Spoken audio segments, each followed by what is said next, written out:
The tale kicks off when we discover that the gods descended to the world hunting for some thrill. They chose to dwell among mortals and locked away their abilities to lead ordinary existences. The sole gift they can bestow on humans is their blessing, which endows them with the strength to battle monsters, and those who get it join their familia. In the here and now, we meet a young guy called Bell, the lone member of the Hestia Familia, and he flees from a monster until he hits a dead end. He figures it's the end for him, but a girl named Ais swoops in to save him, slicing the creature right in two. Afterward, Bell strolls through the city drenched in gore, drawing stares from everyone since he appears like a guy who bit off way more than he could chew. He encounters a guild clerk named Eina, who chews him out for venturing to the 5th floor, and she figures he's darn fortunate to still be breathing because plenty of level 1 adventurers wouldn't have made it through a Minotaur assault. He inquires about Ais, and Eina spots him flushing red. So she catches on that he's smitten. She points out how Ais belongs to the Loki Familia and she's one of the top sword wielders in the land too, but Bell presses if she has a significant other. Eina remarks that she hasn't caught wind of anything like that, but it'll be tough for him to win Ais over anyway. Still, she urges him to buck up and swap the crystals he collected for cash. He's set to go when she adds that gals dig fellas who can shield them. So Ais could warm to him if he grinds to build his power. Bell recalls how his grandpa advised him to score ladies in the dungeon, figuring that if he rescues them, she'll owe him big and they'll hit it off. He gets that his grandpa was spot on, but it's flipped for him because he was the one rescued. Bell heads back to his place where Hestia embraces him tight, and she's fretting when he recounts the beast that jumped him, but he vows he won't abandon her. She reveals potatoes she snagged from her gig at the grub stall, but she gripes that she still can't drum up folks eager to join her familia, blaming it on her not being a hotshot goddess. She longs to tap her godly abilities at least, but the code bars her from using them down here in the mortal realm, and she says sorry for roping him into a pact with her as a bum goddess. Yet he reassures her their familia is barely off the ground. And he adds that after they weather the rough stretch, it'll smooth out for them. She says it's go time to refresh his status. So she begins chanting an incantation on his back while commenting that his scheme of charming girls in the dungeon is a bust. She sooses out he has a crush on Ais, but figures a powerhouse like her is bound to have a guy already, so she urges him to drop it. She suggests he might have already crossed paths with his destined match, so he ought to notice what's right there, and he scans his stats but he's bombed his magic stats still zilch. He spots a note in the skill slot, but Hestia brushes it off as nothing, claiming her fingers fumbled. But deep down she knows he just gained a skill that'll speed his leveling as long as he's got real passion behind it. She's thrilled he finally snagged a skill, but she's irked that it took somebody else to spark the change in him since she always had her sights set on him. The following morning, Bell stirs awake and finds Hestia dozing atop him, but he's mortified by the view of her bosom, so he slips out. As he wanders the streets, he feels eyes on him, but a gal named Seer butts in, handing him a magic stone he lost. She catches his belly rumbling, so she offers her morning meal, but he turns it down. She swears it's no biggie since she'll chow down plenty once the eatery fires up, but she extracts a pledge from him to dine there after his return. Bell enters the dungeon and wipes out a pack of monsters. But while he's scooping up the stones they left, he ponders how long it'll take to close the gap with Ais. Fresh monsters swarm in and he considers bolting, but Ais flashes in his mind and he opts to clash instead. On his way back, he's floored by his own gains in power. And he quizzes Hestia on why he's surging ahead so fast, but she dodges and bails. She mulls over how despite her being right there for him, he powered up post-meeting Ais, which screams he truly digs her. Meanwhile, Bell hits the eatery where Seer Flova clocks in and the cook named Mamma Mia serves him grub, but he's anxious it might run pricey since he's stashing coin for his familia. Seer shares how she digs crossing paths with fresh faces, making it the ideal spot for her since every sort of person drops by. Ais shows up with her crew from the familia, jolting Bell, and he's dazzled by her stunning vibe. Seer explains they're steady patrons and she reckons it's cause their god digs the joint. So he clocks that he can catch glimpses of Ais by swinging by. One Loki Familia dude named Bet prods Ais to spill to the group how she took down a Minotaur on the 5th floor after pulling a kid from the fray who bolted off splattered in blood. Ais figures they can't fault him for reacting that way. And another crew member named Riveria chides Bet to feel shame since it's on them for the Minotaur busting loose from the 17th floor. He insists he can't help spilling facts, and he adds that even Ais wouldn't tolerate a yellow belly hanging with her, but Bell can't stomach more so he dashes off. Ace glimpses him and hustles to follow, but she's too late and he's vanished, leaving her to wonder if he was the youth she pulled out. Bell dives into the dungeon where a frog beast gulps him whole, but he shreds it from within. He muses on craving wins without lifting a finger, but he grasps he must grind to earn a spot beside Ace's side. Thus he resolves to tackle every monster blocking his path. Back home, Hestia reels at his wounds, but he just says he craves more strength, and she's pleased he's committing. Hestia runs her incantation to peek at Bell's stats once more, and she's gobsmacked by his leap forward, pinning it on his rare skill that even she's clueless about. She holds back from spilling since rival gods could be eavesdropping, but she sees his hustle to amp up, so she spills the deets on his stats. He can't wrap his head around his progress, and she figures he's got real knack so he'll keep climbing. She says she admires his grit, so she'll back him with her might, but she wrings a vow from him to quit the wild risks. So he swears he won't ditch her, easing her mind, and she mentions she'll be away a couple days. He swings back to the eatery to say sorry for bolting and settles the tab he racked up. Mamma Mia says if he hadn't circled back, she was set to hunt him down, but Seer's stoked he's there and knows he's dungeon-bound, so she whipped up a packed lunch. He balks at taking it, but she shoves it on him anyway, and Mamma Mia tells him to give her props since she twisted arms to let his slip slide. Mamma Mia adds there's zilch point in an adventurer faking who he is.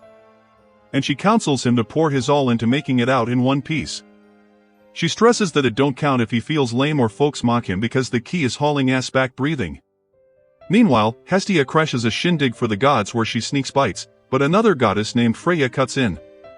Loki tags along too and Hestia probes her if Ace is dating anybody, but she snaps that Ace is her top pick so she'll wreck any fool chasing her. Freya quips it's been ages since she spied Loki dolled up in a frock, and she admits she caught wind Hestia was attending, so she showed just to rip her since Hestia couldn't swing the cash for a frock. But Freya fires back at Loki, saying everyone's gonna crack up over her flat chest, which sets her off. She lunges and pinches Hestia's cheeks hard. Just then, a goddess named Hephaestus cuts in, and Hestia lights up at the sight of her. But Hephaestus shuts down any lone hopes right away, pointing out how Hestia used to mooch off her familia. And when they finally booted her out, she came crawling back flat broke.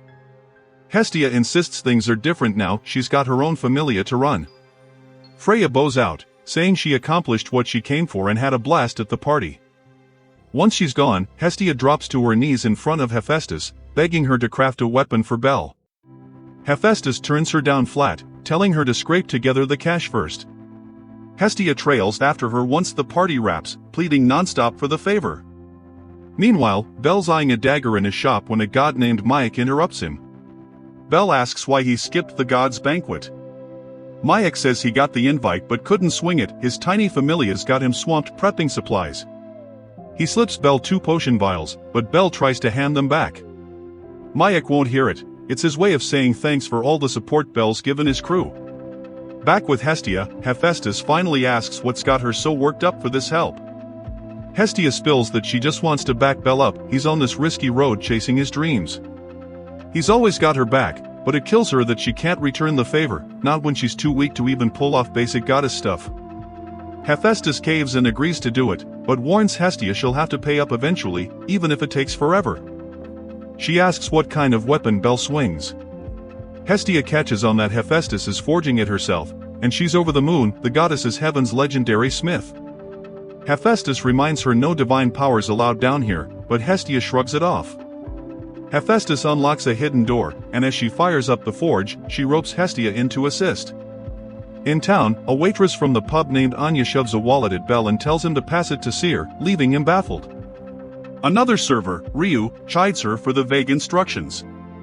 Anya clarifies, Seer left it behind heading to Monster Philia.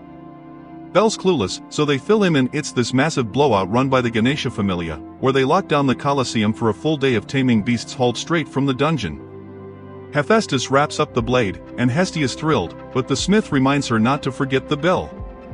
We cut to Freya hinting to Loki that she's got her eye on a kid from another familia, but she cuts out abruptly without spilling more, leaving Loki puzzled if something's up. Bell starts hunting for Seer when he bumps into Hestia, who ropes him into a date. He mentions the errand he's on, but she says they can multitask hunt while they hang. They grab crepes from a street cart. She tries to hand feed him a bite, but he dodges and offers his instead. She chomps right in. He spots cream on her lip and goes to wipe it, but his face goes beet red. At the Colosseum, Freya looses a monster that busts out and charges straight at Hestia. They bolt, but it closes in fast and lunges for her. Bell jumps in despite his terror, stabbing with his knife, but the blade shatters, and the beast hurls him into a wall.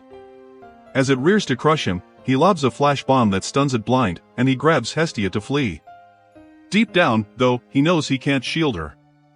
He shoves her through a door and slams it shut, yelling for her to run while he buys time.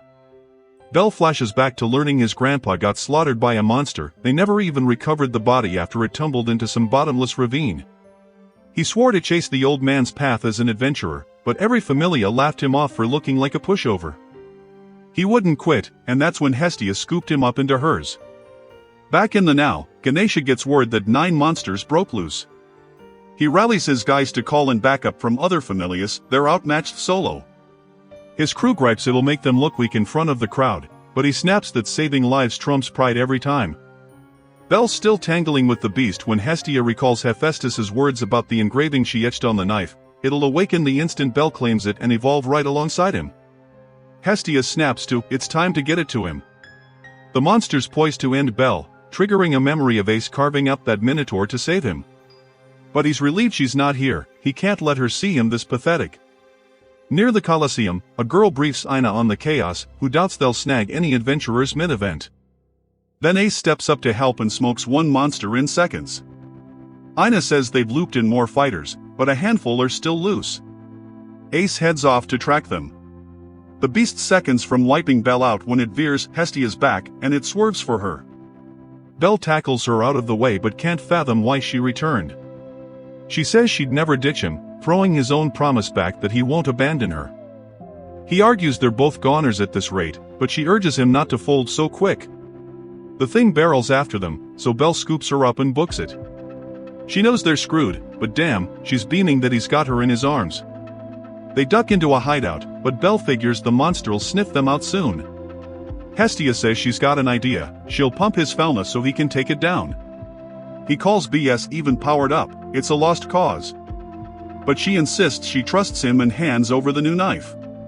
Downtown, Ace mops up the last stragglers, but here's one still missing. Even Ganesha's elites can't pin it. Hestia kicks off Bell's update and gawks at his gains. The beast crashes in mid-spell, so she wraps it fast. She spots his fear and talks him steady. He charges, it swings to pulverize him, but he weaves. Its chain whips out, he parries with the knife, snapping the links like twigs. Hestia cheers that the blade levels with him, so he's gotta trust his gut. He vaults high, slashing down to crack its shell. It keeps swinging wild, but he closes in and plunges the knife home, dropping it to ash in one go. The crowd erupts in cheers as Ace watches from the stands. With the threat gone, she slips away. Hestia suddenly slumps out cold. Bell hauls her to the pub, thanking Seer for the crash spot. Seer clocks that her lost wallet dragged him into this mess and says sorry, but he brushes it off, none of it's on her. She confesses she's smitten after watching him battle, flushing him beet red, though he figures she's ribbing him. Hestia stirs, and Bell fills her in that Ace handled the rest. He asks about the knife's origins. She admits Hephaestus forged it, stunning him. He knows her gear costs a fortune.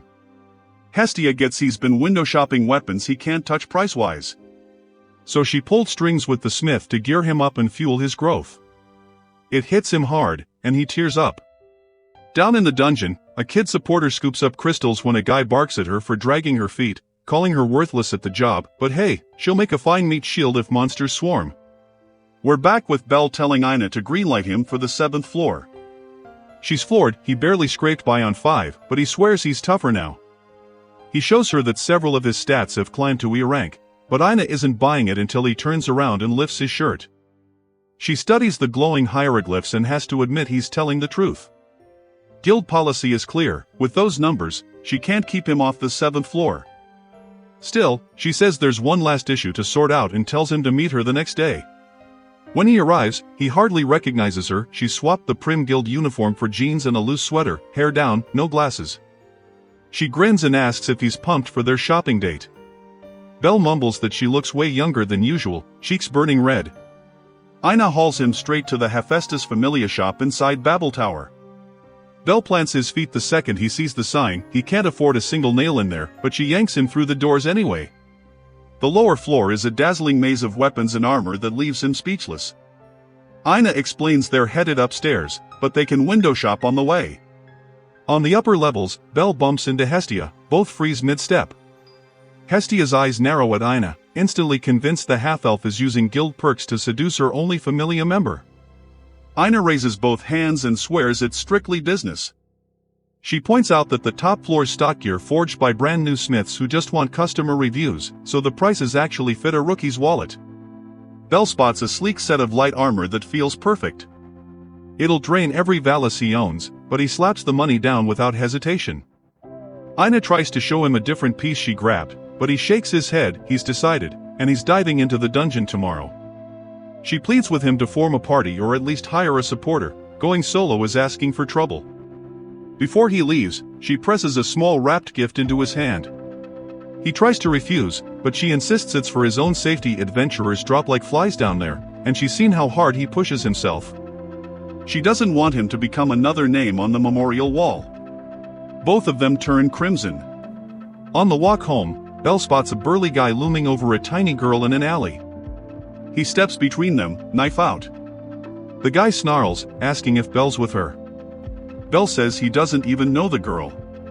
That only makes the thug angrier, but a sharp voice cuts in Rita, another adventurer, warning him that drawing steel in city limits will get him banned. The guy spits and stalks off.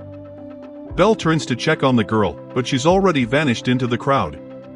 Next morning, Bell straps on the new armor and heads out. A petite prom girl named Lily bounces up, asking if he needs a supporter. He almost swears she's the one from last night, but her ears are round, not pointed. He admits he's been thinking about hiring help. Lily begs him to pick her. She's flat broke and starving. Then she pouts that he has to take responsibility for touching her ears earlier. Bell's face explodes in embarrassment, but he hires her for the day anyway. In the dungeon, Lily watches wide-eyed as Bell tears through goblins and kobolds. She whistles that his moves are sharp. She figures it's all the knife, and Bell laughs. He leans on it too much, but his goddess forged it special. He asks which god she serves. Lily says Soma Familia, then scrambles to pocket every magic stone that drops. They cash out a fat stack by sundown. Bell slides half the money across the counter to her. Lily stares, stunned. He's not trying to stiff her? He shrugs. She earned every coin, and he wants to keep the partnership going. Back at the guild, Bell brags to Eina about Lily's haul. Eina frowns. Soma Familia members always seem frantic for cash, and she's not sure Lily's the best fit. Bell insists the girl's a goldmine. As he turns to leave, Eina notices his knife is missing from its sheath. Bell pats his pockets in panic, wondering where he dropped it. Cut to Lily in a shady pawnshop, trying to flog the exact knife. The owner snorts, "It's pretty but can't cut butter." She snatches it back and bolts, only to crash into Seer and Ryu outside. They spot the blade instantly. Lily stammers that they're mistaken. Ryu flicks the knife out of her grip with a chopstick. Lily sprints. She slams right into Bell. Ryu and Seer catch up, and Bell's eyes well up when he sees his knife in Ryu's hand. He asks where she found it, but Ryu just says around and hands it over. Once the girls leave, Bell tells Lily he was actually looking for her. Want to hit the dungeon again tomorrow? They dive back in the next day. Lily notices the knife is now strapped tight under his sleeve so he can't lose it. She asks if he wants a formal contract fee. Bell says just split the loot, it's cleaner since he's solo. They rake in another huge pile of stones and cash out. Lily gawks when he pushes half the stack her way again. She asks why he doesn't hoard it all. Bell says fair is fair. She's the reason the take is this big, and he wants her on the team long term. High above the city, Freya watches Bell through her mirror and smiles. Time to nudge the boy again. She's dying to see that hidden spark flare. That night, Hestia stumbles into Mayaka's bar, already 3 drinks in, tears streaming. She wails that Bell is cheating on her. She saw him with Lily. Mayak gently reminds her Bell isn't property. Hestia hiccups that she knows, but the thought of him leaving guts her. Morning after, Bell notices Hestia's eyes are puffy and she's quiet. He asks what's wrong. She chirps that everything's peachy. He says he wants to treat her to a fancy dinner to thank her for everything, the knife, the armor, all of it. Hestia's heart flips, she's got a date. She dashes to the divine bathhouse for a glow-up. Demeter spots her and teases why the eternal virgin is suddenly primping. Hestia blurts she's got a date. Demeter squeals and spreads the news to every goddess in the steam. Bell waits outside the restaurant. Before they can step inside, a swarm of curious goddesses descends, circling Bell like hawks, poking his biceps and asking if he's really Hestia's boyfriend. Demeter apologizes with a grin. Hestia's cheeks puff, she grabs Bell's wrist and bolts. They spend the day ducking through alleys and rooftops, laughing and panting. At sunset they collapse on a hill overlooking the city lights. Bell says he wants to bring her back here someday. Hestia's smile could power the tower. At the guild, a clerk tells Eina the Soma Familia is brawling again at the exchange counter over split loot. Eina wonders what drives them so hard.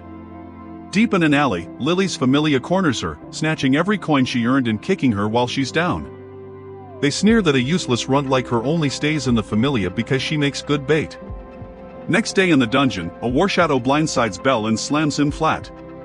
A killer ant rears to finish him, but Lily hurls a fireball that explodes in its face. Bell scrambles up, carves the rest of the pack apart, and thanks her he'd be toast without that save. Lily sheepishly asks for a day off. The Familia has a mandatory meeting and she can't skip. She braces for penalties, but Bell waves it off, take whatever time she needs, just let him know. On his own the following afternoon, Bell swings by the pub to return Sears' lunchbox. He asks what she does on days off. Sears says she curls up with books. Bell admits Hestia's library is way over his head. Sears spots a simple adventure tale on the shelf and lends it to him.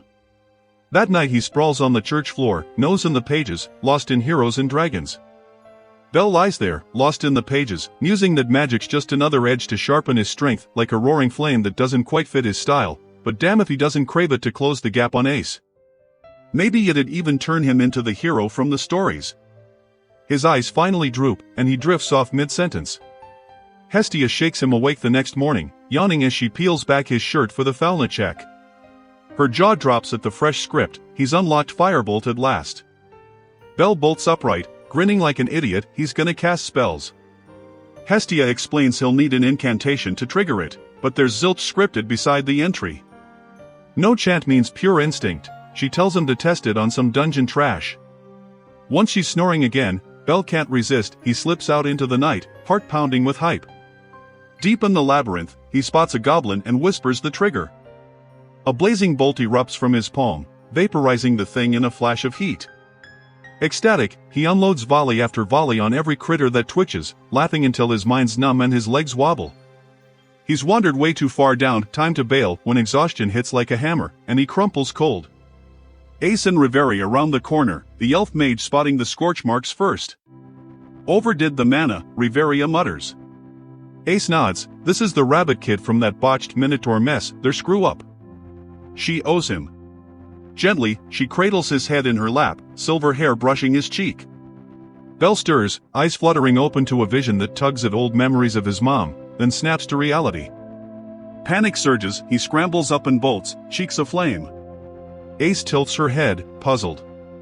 Why does he always rabbit like that? Back home, Bell slumps against the door, kicking himself for ditching Ace again. Hestia chalks it up to a nightmare from that dumb book. She flips it open, then freezes, it's a grimoire, the kind that imprints spells based on your hidden potential. Where'd you snag this, she demands. Bell shrugs, borrowed it from the pub, someone left it. Hestia sighs, grimoires burn out after one read, magic spent. Bell's gut sinks, he's gotta track the owner and cough up restitution. She warns it'll run more than prime gear from Hephaestus's forge. His eyes bug out. Just play dumb, she urges. I'll smooth it over. But he shakes his head, can't lie his way out of this. He marches the tome back to Mamma Mia, spilling the whole truth. She waves it off with a belly laugh, owner's fault for ditching it. No sweat. Meanwhile, Eina crosses paths with Reveria and Loki in the halls. Curiosity piqued, she probes the goddess about Soma Familia. Loki smirks, those addicts don't bow to Soma, it's the brew they crave, a nectar that hooks them deep. In the bustling streets, Bell waits for Lily, but spots her cornered by thugs shaking her down. He charges in to break it up, only for Gerd to block him, grinning like they could team up and bleed her dry for that hidden stash. Bell shoves him back hard, no deal. Lily sidles up later, asking what Gerd whispered. Bell brushes it off as nothing.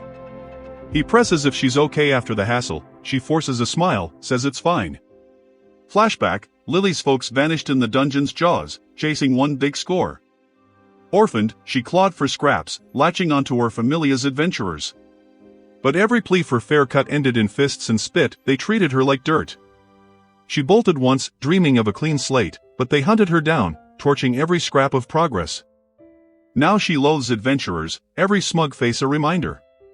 Loki leans into Eina over drinks. That bottle she scored? Amateur swill. Soma's got the real elixir, perfection in a flask, but they hoarded like dragons. Hook one sip, and you're enslaved, scraping forever for the next hit. That's why the familia's a pack of frantic ghosts. Loki saunters off to update Ais's Falna.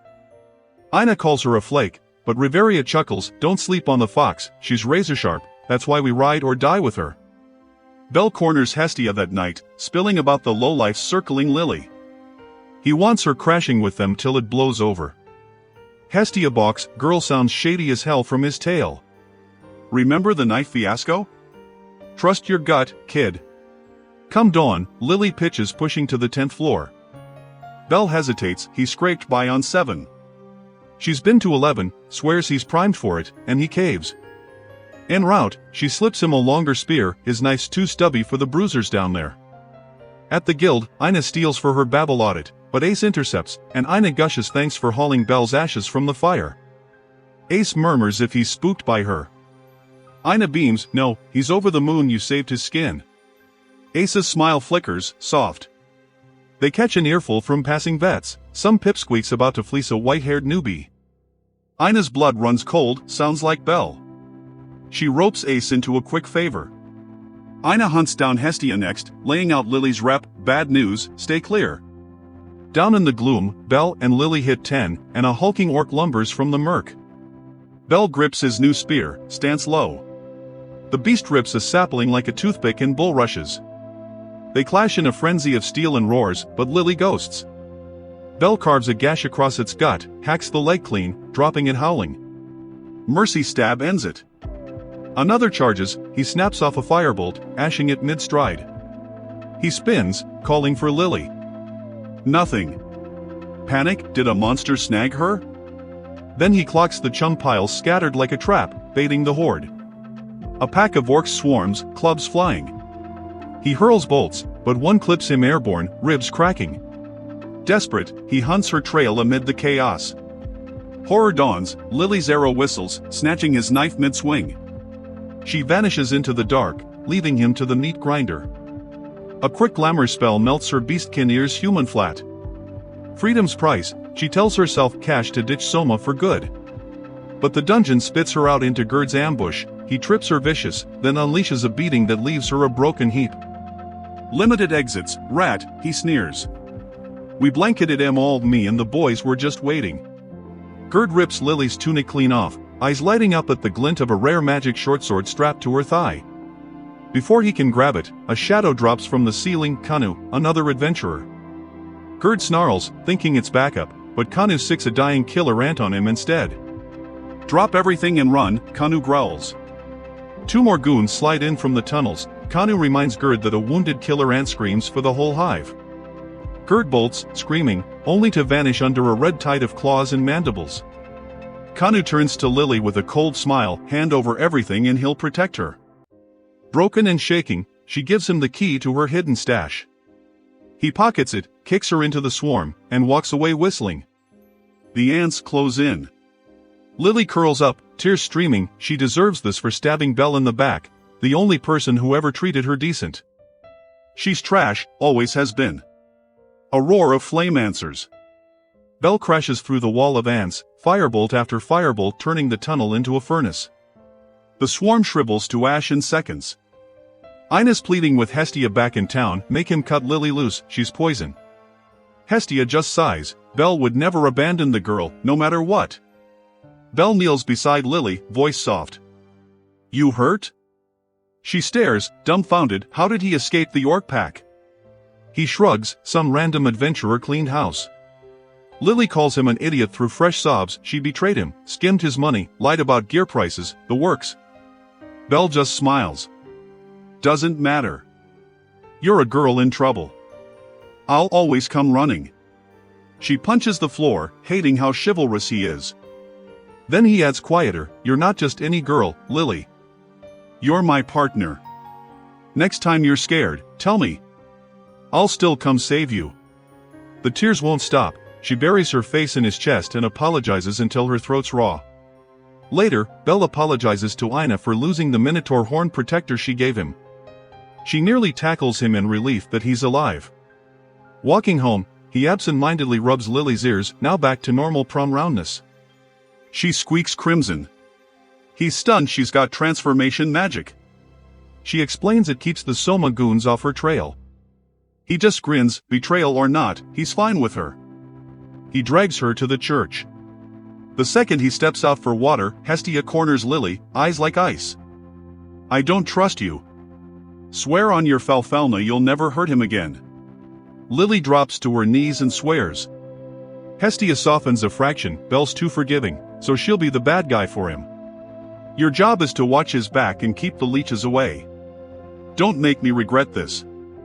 Bell walks in to find both girls latched onto his arms like it's a tug-of-war. He turns tomato red and bolts for the guild just to breathe.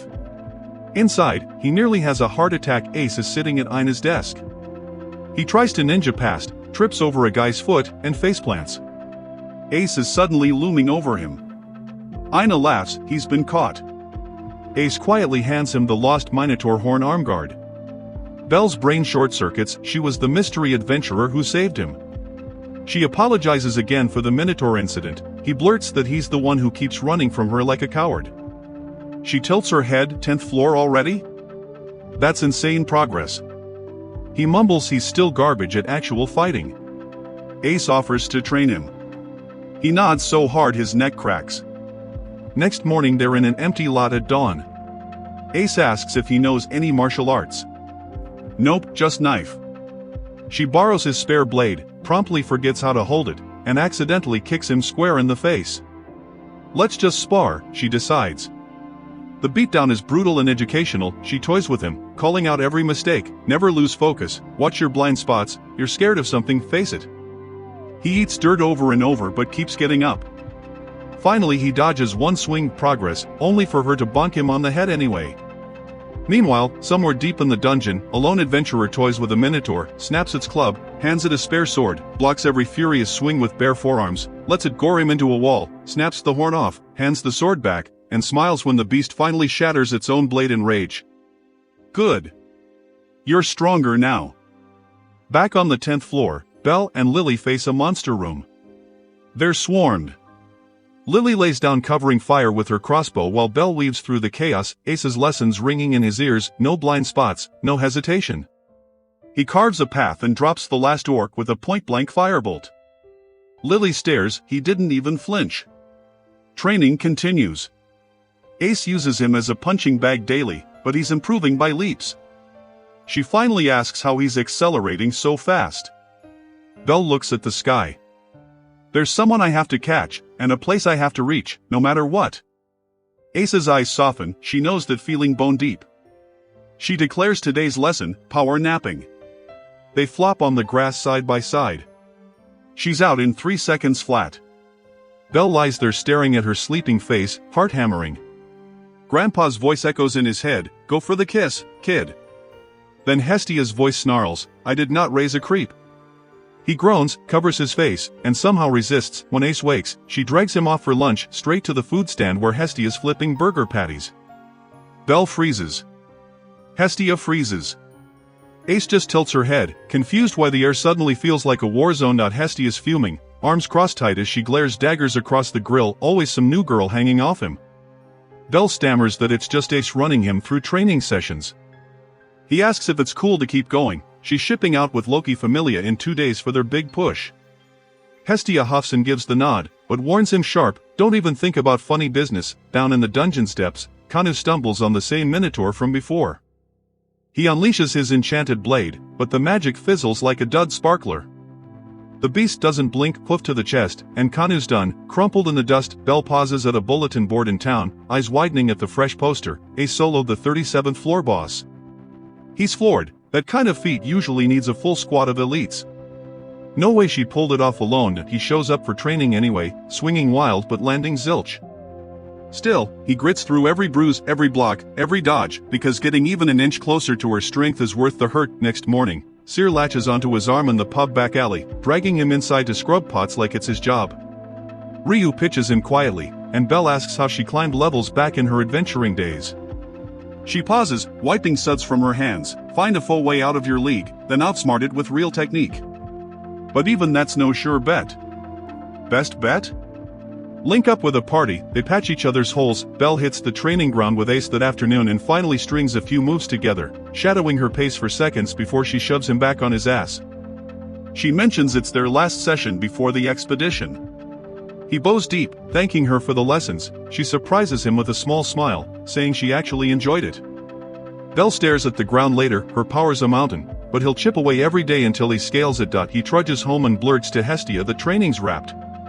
She peels back his shirt for a quick scan and spots something wild in the Falna, but he's already out the door, too wiped to care across town. Loki Familia's Captain Finn gathers the crew for a huddle. They'll split into two teams to avoid jamming the shallows. Target, the 59th floor, uncharted turf for everyone. Deeper in the dungeon, Bell and Lily creep along, a prickle on his neck like eyes in the dark. Lily shrugs it off, but the quiet's unnatural, too still, like that cursed day with the Minotaur. They press on, and bam, the same raging bull from a month back explodes from a side tunnel. Lily hisses to bail, but Bell's frozen, flashbacks hitting hard. She shoves him clear as it charges, horns clip her side, and she hits the wall hard, blood blooming. Word hits the Loki squad from a pair of shaken adventurers, rogue Minotaur loose on the 9th. The group mutters, could it be one of those escapees from the 17th? Riveria shakes her head, a whole month with zero traces? Nah. Finn's gut twists anyway. Then the details drop, it's mauling some white-haired kid. Ais's face drains, she's off like a shot, sword drawn. Bell trades blows with the beast, every parry screaming he's outgunned. Lily stirs groaning, he yells for her to leg it. She locks eyes, begging to stay. He won't have it, barking till she stumbles away.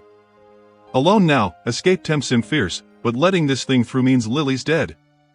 He plants his feet, stall it, bite her. The dungeon exit. The Minotaur hammers its blade down. Bell vaults high, but it twists midair, goring him clean through the gut with a horn. Agony whites out the world as it rears for the kill. Then Ais blurs in, windmilling steel. Bell coughs blood, staring, not again, her playing hero. He hauls himself up, guts churning. If he taps out now, he'll stagnate forever. Grabbing her wrist, he shoves her clear. I got this. Loki's vanguard piles in behind her. Bet clocks the kid instantly, the same rabbit Ais yanked from death last month. He cackles, slinging barbs about cowards playing tough. Tioni snaps at him to shut it. She turns to Ais, worried, how can she just stand there? He's cannon fodder. Bet shrugs, let the pup posture like a big boy.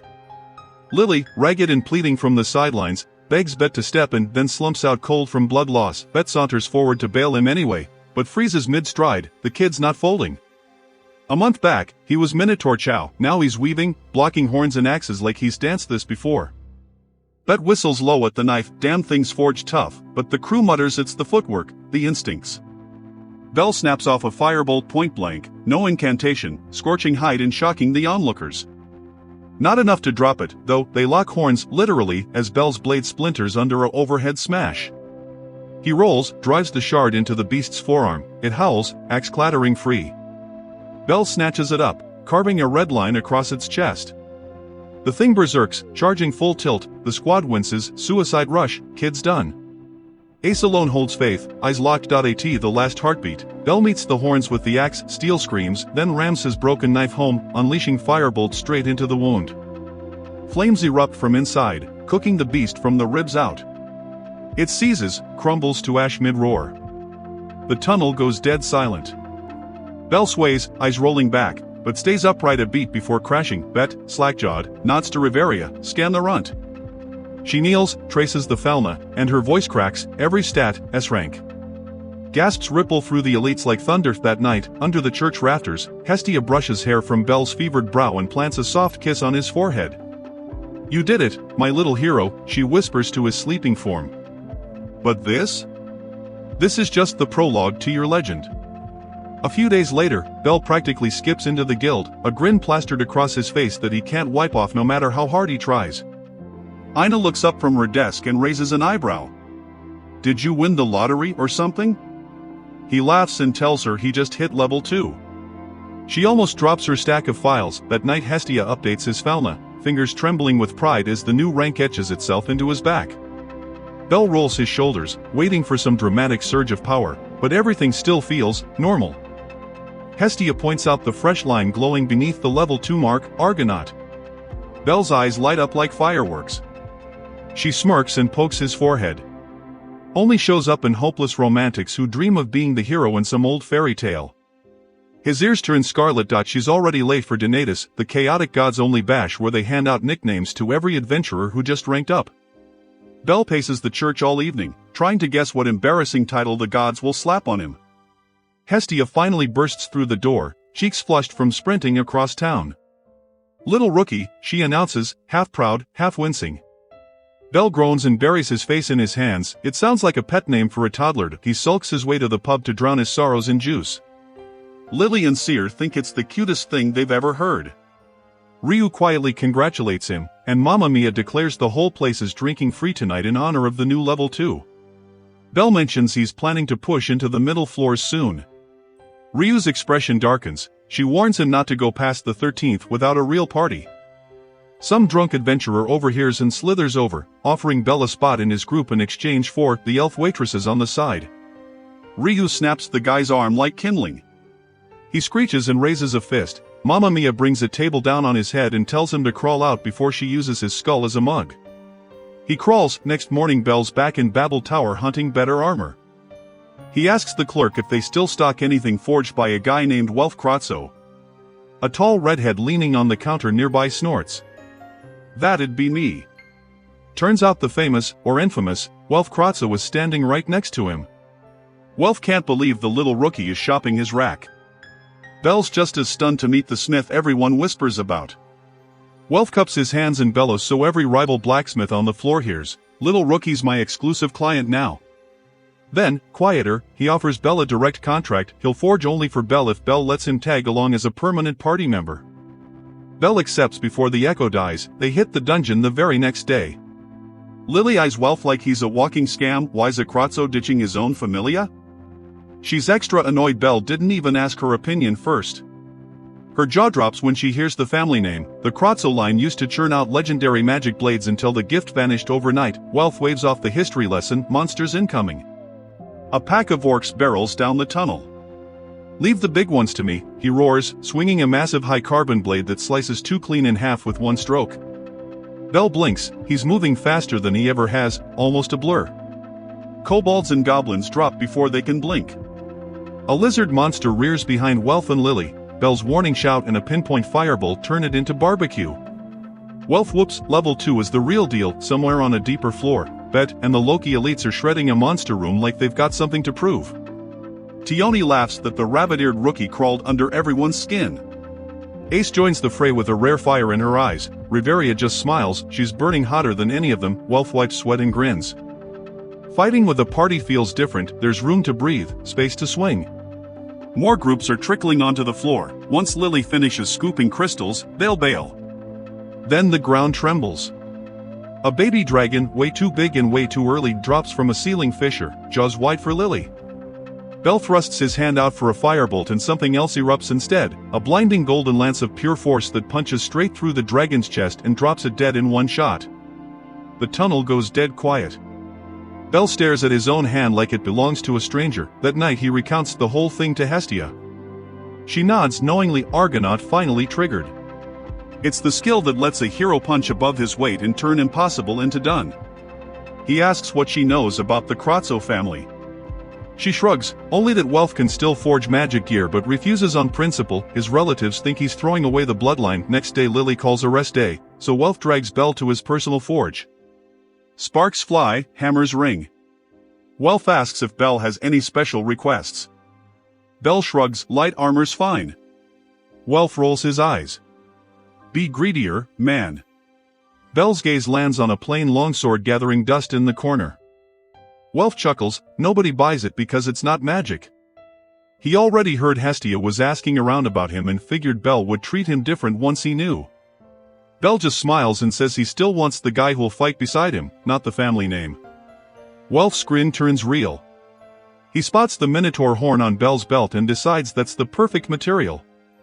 While the forge roars he opens up, he walked away from magic blades because customers only wanted fame machines, tools that would break and abandon their wielder the second things got rough.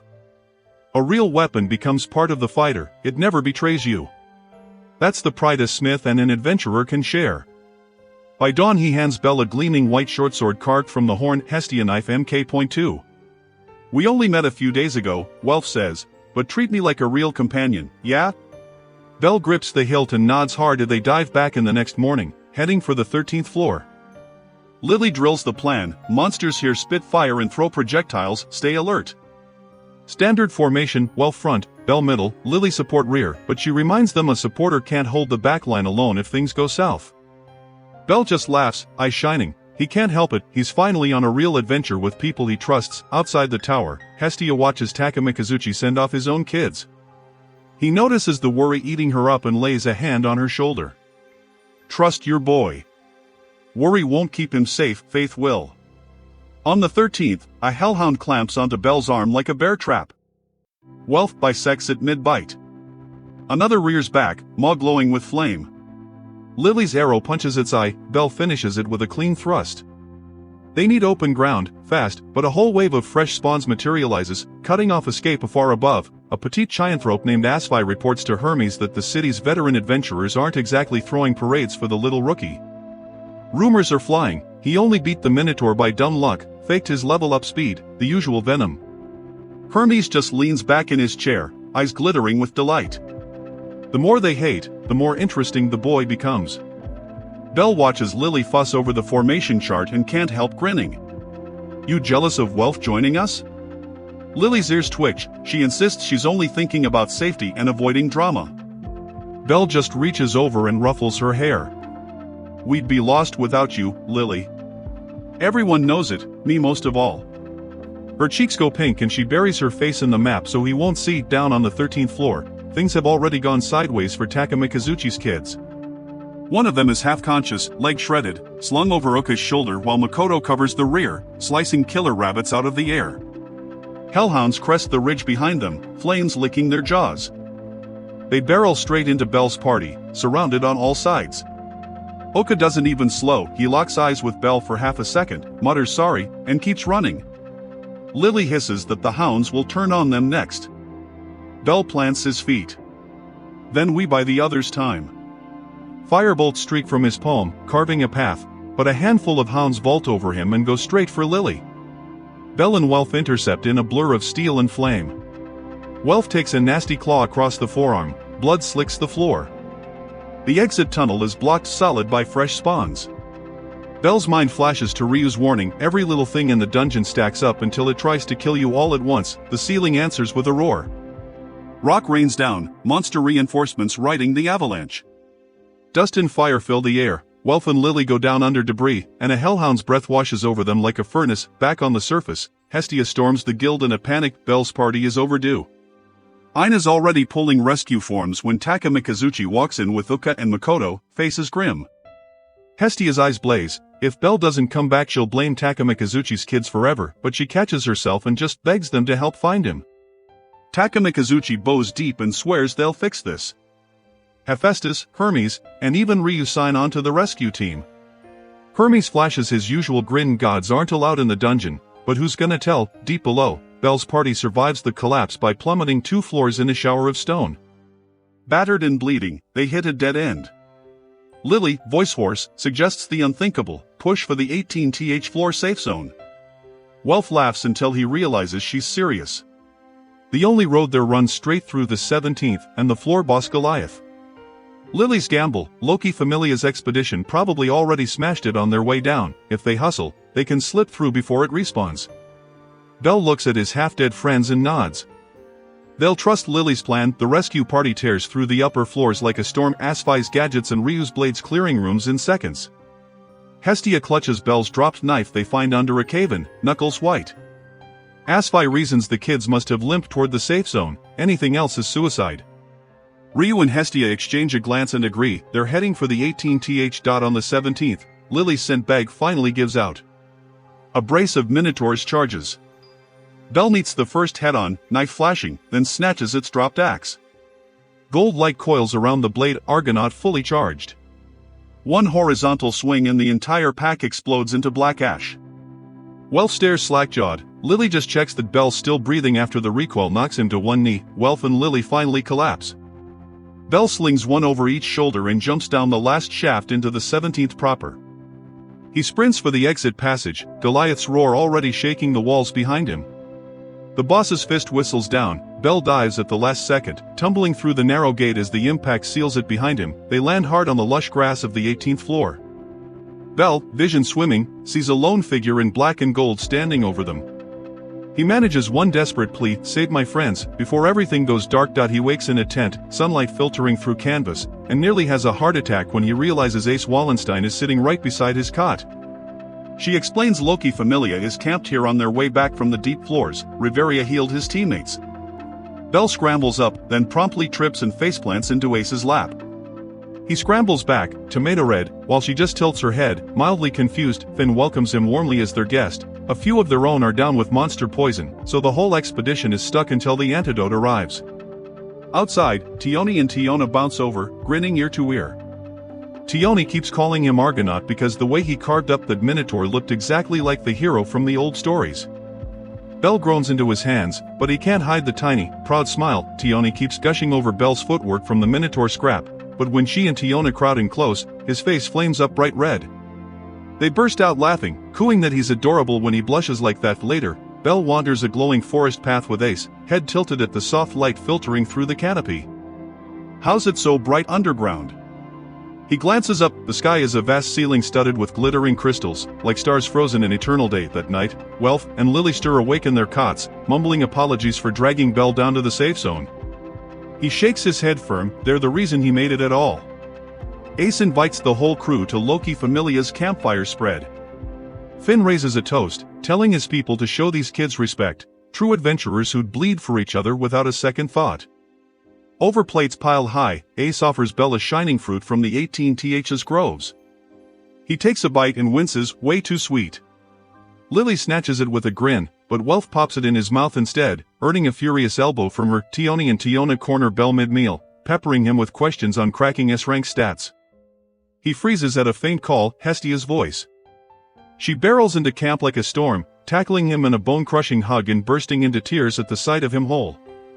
Bell stammers sorry for the worry. Lily pries her off before she smothers him.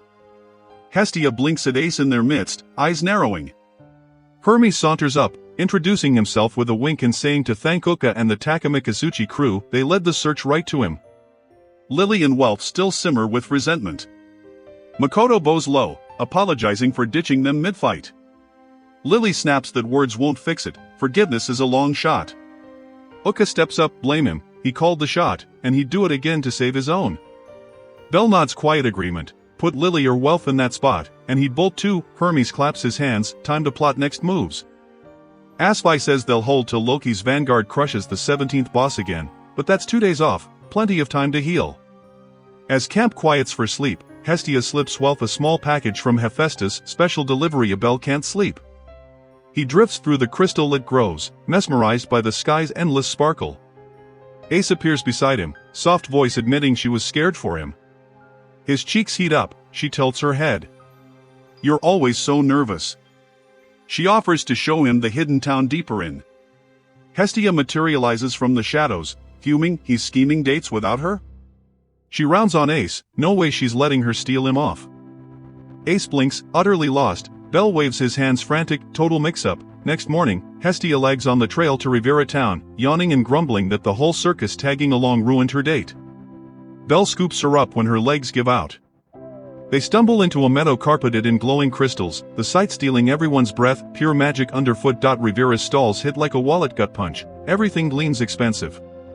Bell bumps into Meldal, the sleaze from the pub who once tried roping him into his crew. Meldal's eyes light up with payback, he'll make the little rookie bleed for that broken arm.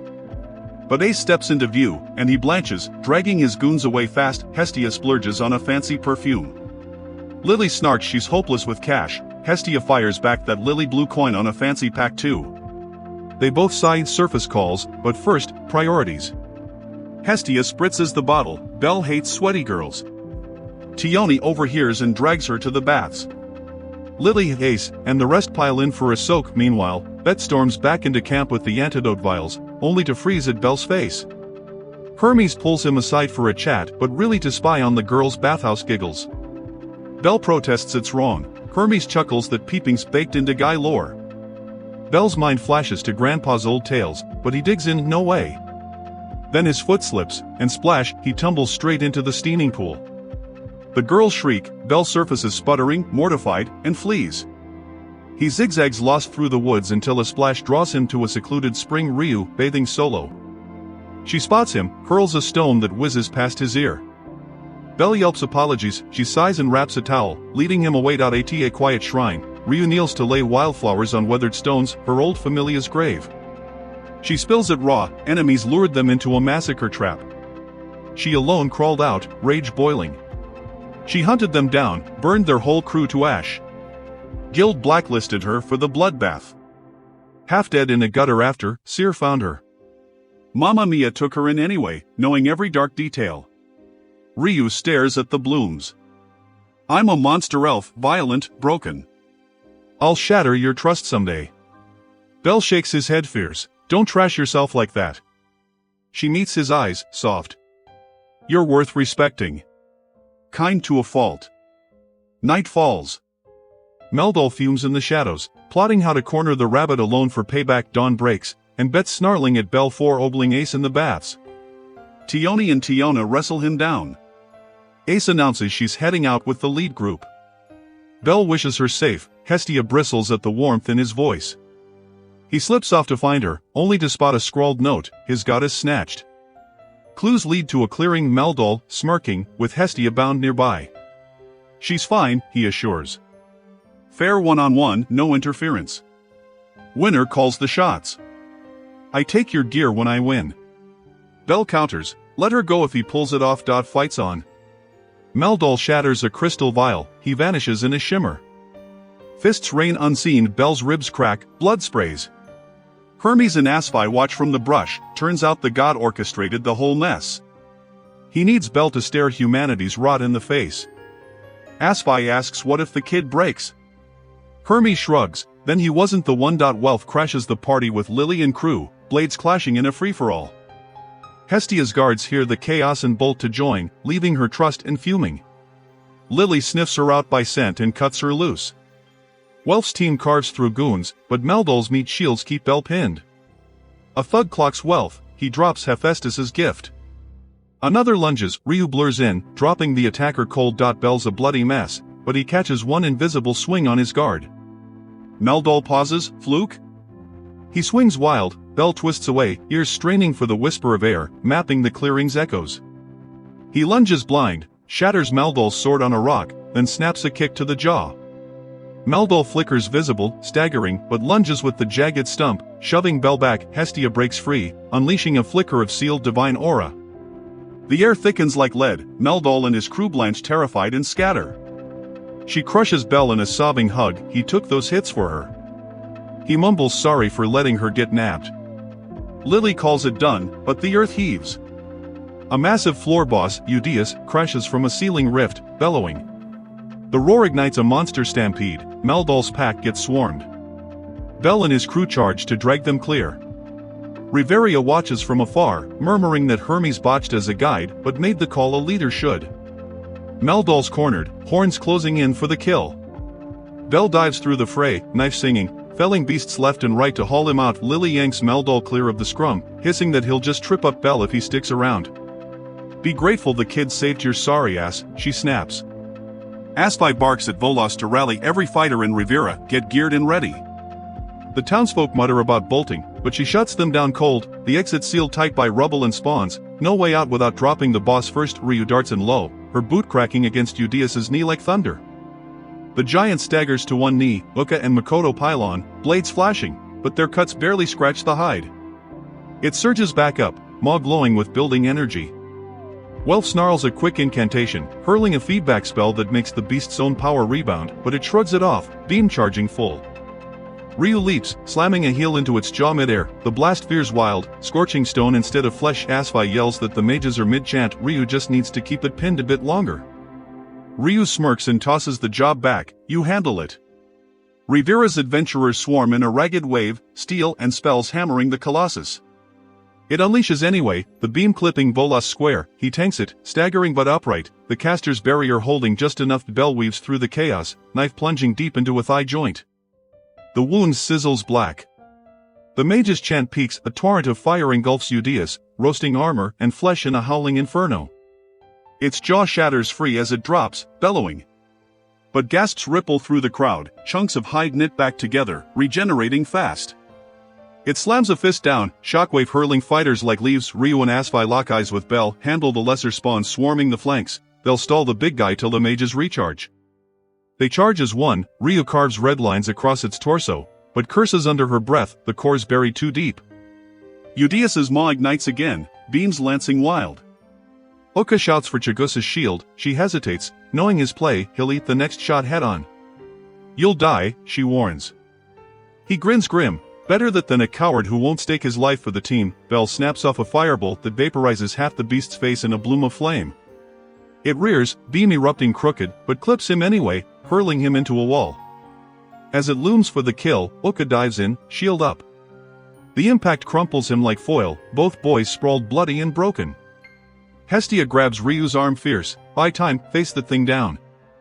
Bell wake and end it. I know he will. Bell floats in black, Hestia's voice piercing the haze, get up, my hero. His limbs scream refusal. Hermes kneels close, murmuring that real heroes gamble everything for strangers.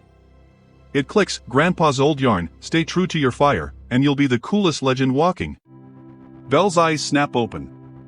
He snatches a fallen sword, body igniting with golden light as a distant bell tolls through the labyrinth. Ryu dances around Udias, strikes blurring. Asfi gapes, the elf's chanting a full incantation mid-frenzy?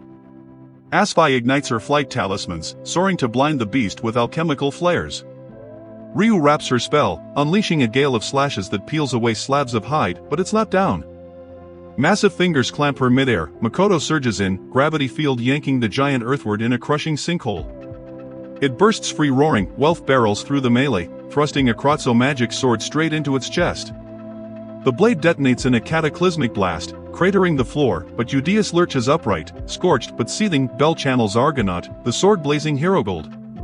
Hestia whispers from the sidelines, when unbeatable odds stack against you, that's when the hero's blade shines, push back with everything. He explodes forward, the swing unleashes a radiant arc that bisects the boss clean, light flooding the cavern like dawn. The magic core pulse is exposed, but already mending.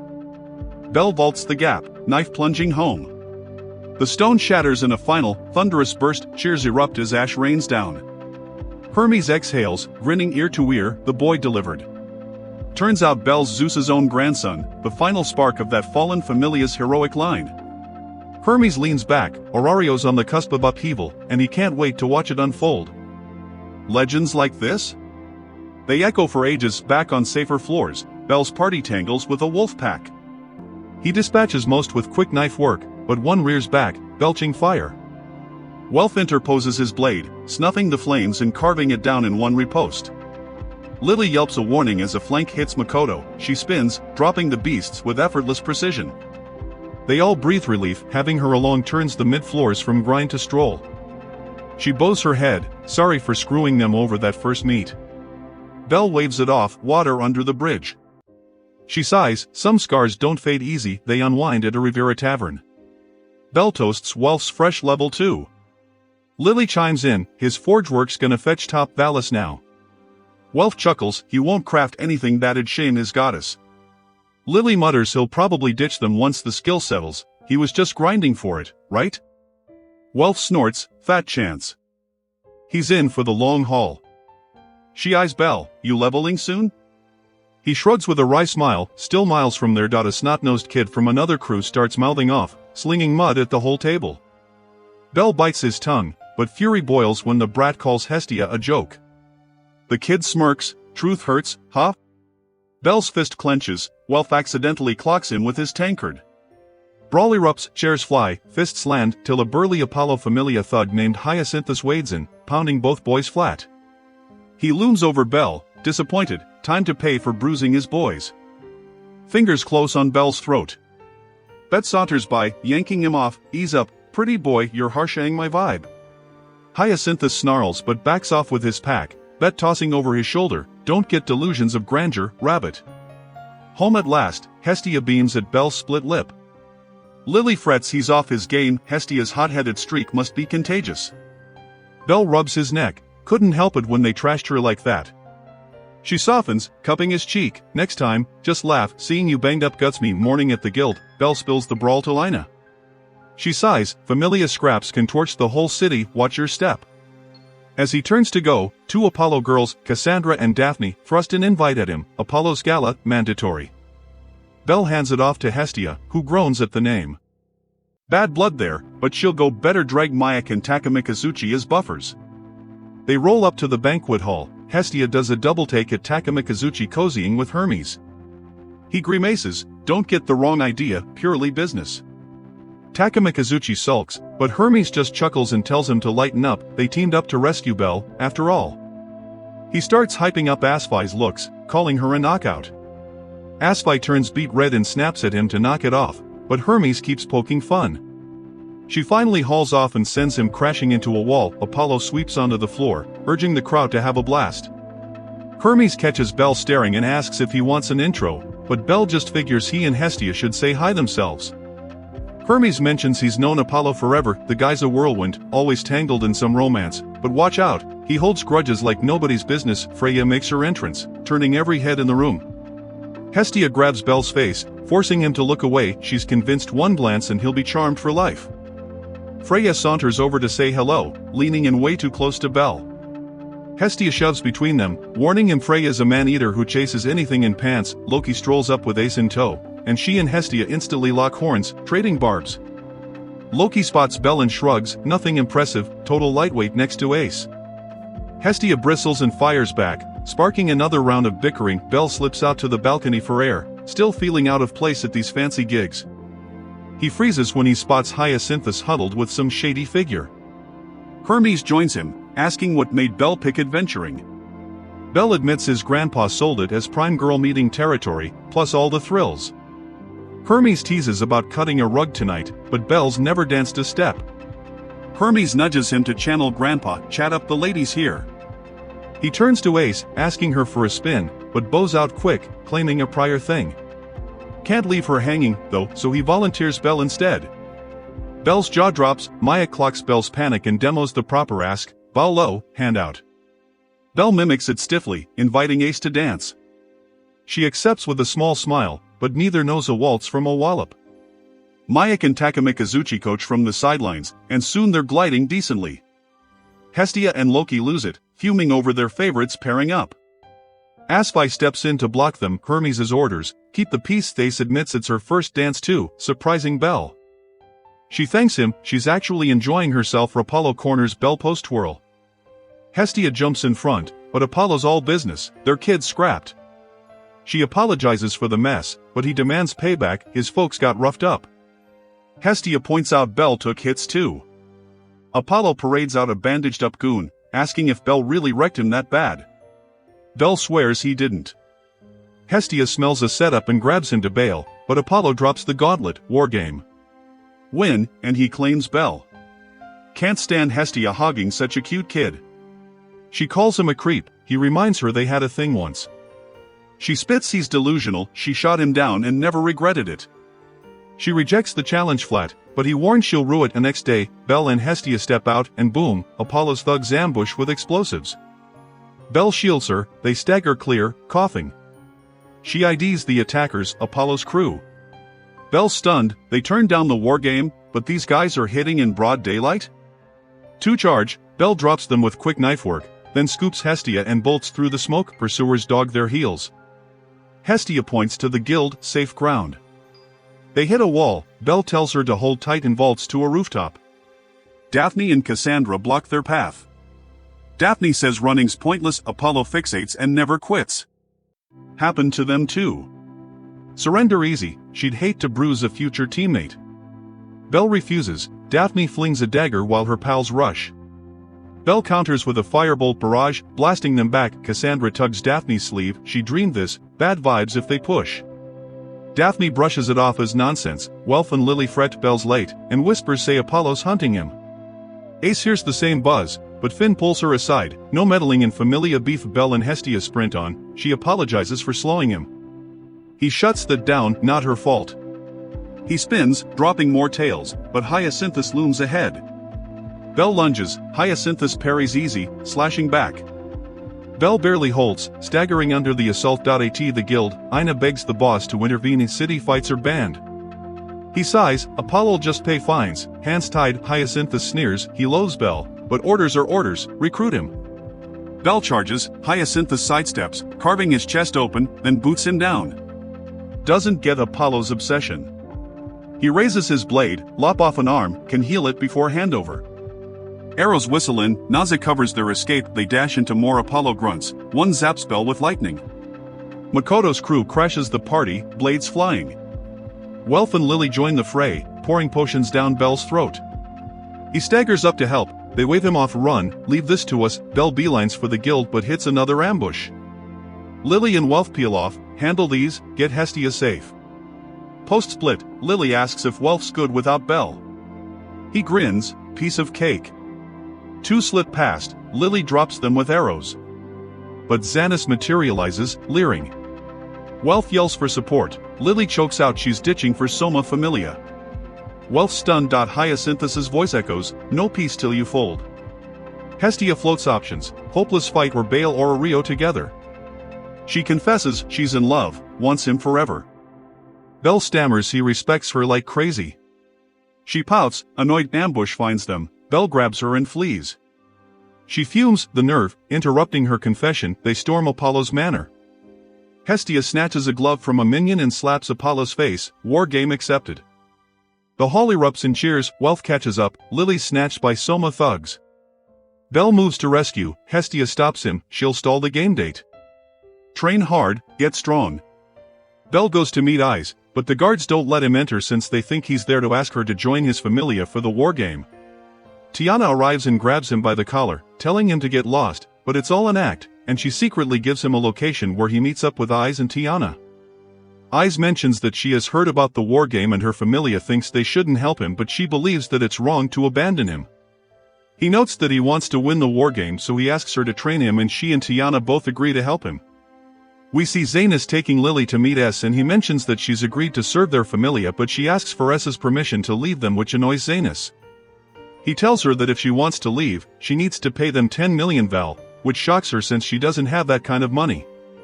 But S doesn't care and tells him to handle everything. After that, Xanus throws her behind bars and calls her stupid for trying to plead her case to since he's only worried about making alcohol. He reminds her that the only reason he stopped his troops from helping the Apollo Familia is because she agreed to come with him, which makes her wonder what he needs from her. He reveals that he knows about her rare transformation magic since S told him everything about her, and he tells her she'll spend the rest of her life serving him. At the restaurant, Anna notes that Hestia didn't show up to the meeting where they were supposed to set the rules for the war game, which makes her wonder if they have run away. But Cyr doesn't believe Bell will back out, and everyone hopes that she's right. Meanwhile, Hestia tells the others where Lily is being held, and she thinks they should attack it at night since it won't be guarded heavily during that time. Oka notes that she should spend her time thinking about how to win the war game. Because even if they rescue Lily, she won't be allowed to fight for Hestia since she's from a different familia. But Hestia explains that Bell won't be able to fight at his full strength if he's worried about Lily. And she also promised him that she'll save her, so she can't go back on her word. At the meeting of the gods, Apollo is angry that Hestia hasn't shown up. So, Takazuki and Mac mention that she isn't feeling well since he had his children chase her all over town. Loki wonders if she's planning on running away. So, Apollo notes that he'll just tell the guild that Hestia has withdrawn, but she arrives at the last moment. He reminds her that he'll take Bell if he wins, while he'll accept any condition if she's the winner, and Loki tells them to choose the rules of their battle. Hestia proposes that they choose one representative from their familia to fight each other, but Apollo rejects the idea and calls her lazy for only having one member. He tells all the gods to submit their ideas so that they can select one at random, and they choose Hermes to be the one who picks out of the lottery. He ends up selecting the siege option, which shocks Hestia since it's the worst possible outcome for her. Hermes thinks it's extremely unfair since Hestia only has Bell, so he notes that she should be allowed to select other people to fight for her. But Apollo is against the idea. Freya asks him if he's scared, and all the other gods start pressuring him. So he allows her to select only one helper who must be from outside Orario, which makes everyone think he's petty. After that, Hestia tells Takuzuki and Mac that she has someone in mind, but she needs to save Lily before she does anything. Meanwhile, Zanus tells Lily that he'll use her to earn a fortune, so she calls him greedy, but he thinks there's nothing wrong with it.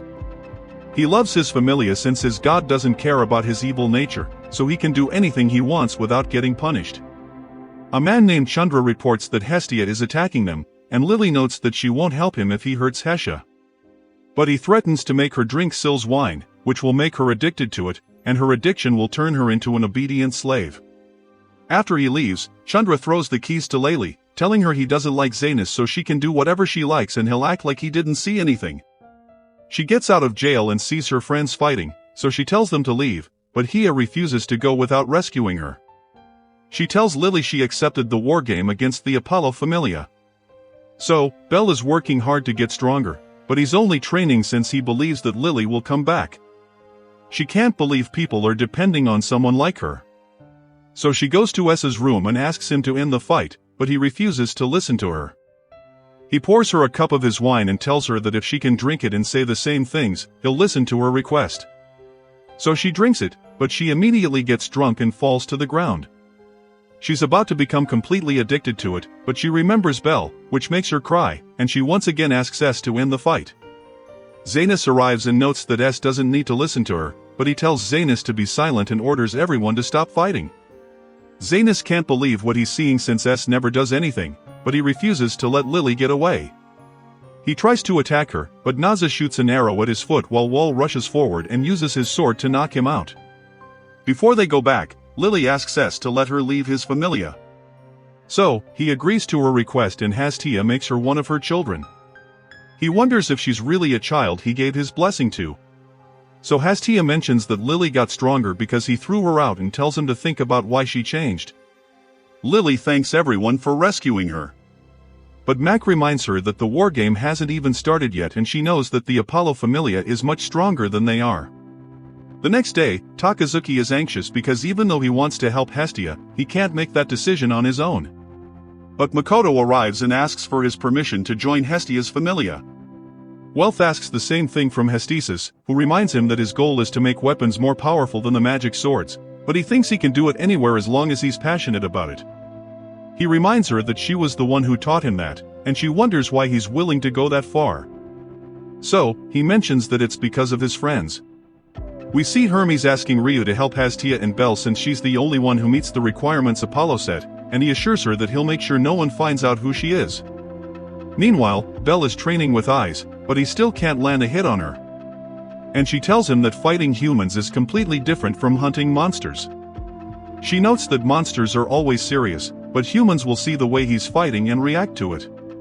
So, when someone thinks they found an opening, it becomes easy to predict their next move, and she tells Bell that it's the reason why she can counter his attacks. After Bell returns from his training, Hestia sees him off to the war game. And as he's going through the city on a carriage, Sir runs after him and gives him a good luck charm. Meanwhile, we see Cleo in the castle that has been chosen for the game, but he finds it boring that he needs to wait for the enemy to attack them. Cassandra tells Daphne about another one of her dreams where she saw that the castle will fall, but Daphne isn't worried about it. She mentions that they can win the game by protecting their commander, Cleo, for 3 days, or by defeating the enemy commander. She thinks there's no way they can lose with such rules. But Cassandra still thinks they're all doomed. The next day, all the gods meet up to watch the war game, and Loki sees that everyone in the city is excited. So, Hestia mentions that the war games are like an industry in Orario, but she's sure that the children who were selected to fight hate it. Apollo arrives and asks Hyen if she has said her goodbyes to Bell because after he wins, he plans to make her leave Earth. As he tells Hermes that the game is about to begin, so he uses his powers to start a live broadcast, which everyone in the city watches. At the castle, the Apollo Familia members think that since they have 3 days, the enemy won't attack them immediately, but they're surprised to see Ryu rushing towards them. She hits the castle with a wind blast, and the archers try to shoot her down, but she uses a magic sword to attack with fire. Apollo thinks their strategy is decent, but notes that he has 100 soldiers, while Hestia only has 5, so he thinks she doesn't stand a chance. Ryu keeps blasting the castle walls with her flames. So, a boy named Luan tells the other members that Cleo is ordering 50 of them to go out and defeat her. They're surprised because it's half of their forces, but he notes that if fewer people went out to fight her, they would easily be defeated. As they go outside, Rita hits them with her fire slash, but her magic sword reaches its limit, and it finally turns to dust. She uses her other sword to attack them with her lightning, but it also crumbles to pieces, and she takes out her wooden sword to fight them. One of them, named Lysos, notices that she's an elf, and he's annoyed that she's using magic swords because it's what destroyed their village, but she explains that she doesn't care about it as long as she can use it to help her friends. He tries to attack her, but she easily defeats him. So, everyone becomes afraid of her, but they still try to attack. While everyone's distracted by Ryu, Makoto quickly gets inside the castle where the archers try to shoot her down, but she blocks all of their arrows. She keeps moving forward, and as she comes across even more enemies, she uses her gravity spell to push them to the ground, which impresses everyone watching the fight. Hermes is surprised by how fast the Apollo Familia is reacting, which means someone must be telling them everything. But he mentions that even though information is key during a battle, it can also lead to defeat if it isn't true. Apollo is surprised to see Luan opening the gate, allowing Bell and Wall to enter. And we learn that Layli disguised herself to infiltrate the castle while the real Luan was kidnapped by Mech. Daphne realizes that the enemy has entered the castle. So she tells everyone to prepare for battle and Bell appears in front of them. So the mages prepare to attack him, but Wall uses his skill to destroy all of their spells and Bell manages to get past them. Daphne tries to go after him, but Wall stops her and challenges her to fight him. Meanwhile, Cassandra begs Cleo to escape, but he pushes her away, telling everyone to defeat Bell. But he orders them to make sure they don't kill him since he wants to be the one to finish him off. We see Bell thinking about how he only made it that far because of his friends. And it's time for him to make sure their efforts aren't in vain. He uses his firebolt to destroy the ground of Cleo's room and it blows up everything around him. Bell charges at Cleo who tries to counter with his sword, but Bell dodges and breaks it in half. Cleo can't believe how much faster he has become since he was nowhere near that level the last time they met. And he tries to hit Cleo again, but Cassandra suddenly grabs him. So Cleo uses the chance to throw a ring of light at him. He manages to dodge it, but it keeps following him, so he tries to stop it by burning it with his firebolt, but it hits him and blows him up. Everyone thinks the fight is over, but Bell stands up even though he's badly injured. And Cleo is amazed that he was able to survive his attack. He takes out his knife and rushes towards Bell to finish him off, but he suddenly remembers what I told him. He kicks the knife out of Cleo's hand and he manages to knock him out. So, everyone celebrates as Bell wins the war game. Apollo can't believe what just happened and Hestia reminds him that he agreed to do anything she wants if she won. So, she notes that she'll take all of his properties while his familia will split up and she also banishes him from Orario. After that, Bell and the others return to Hestia, who shows them Apollo's mansion, telling them it's where they'll be staying.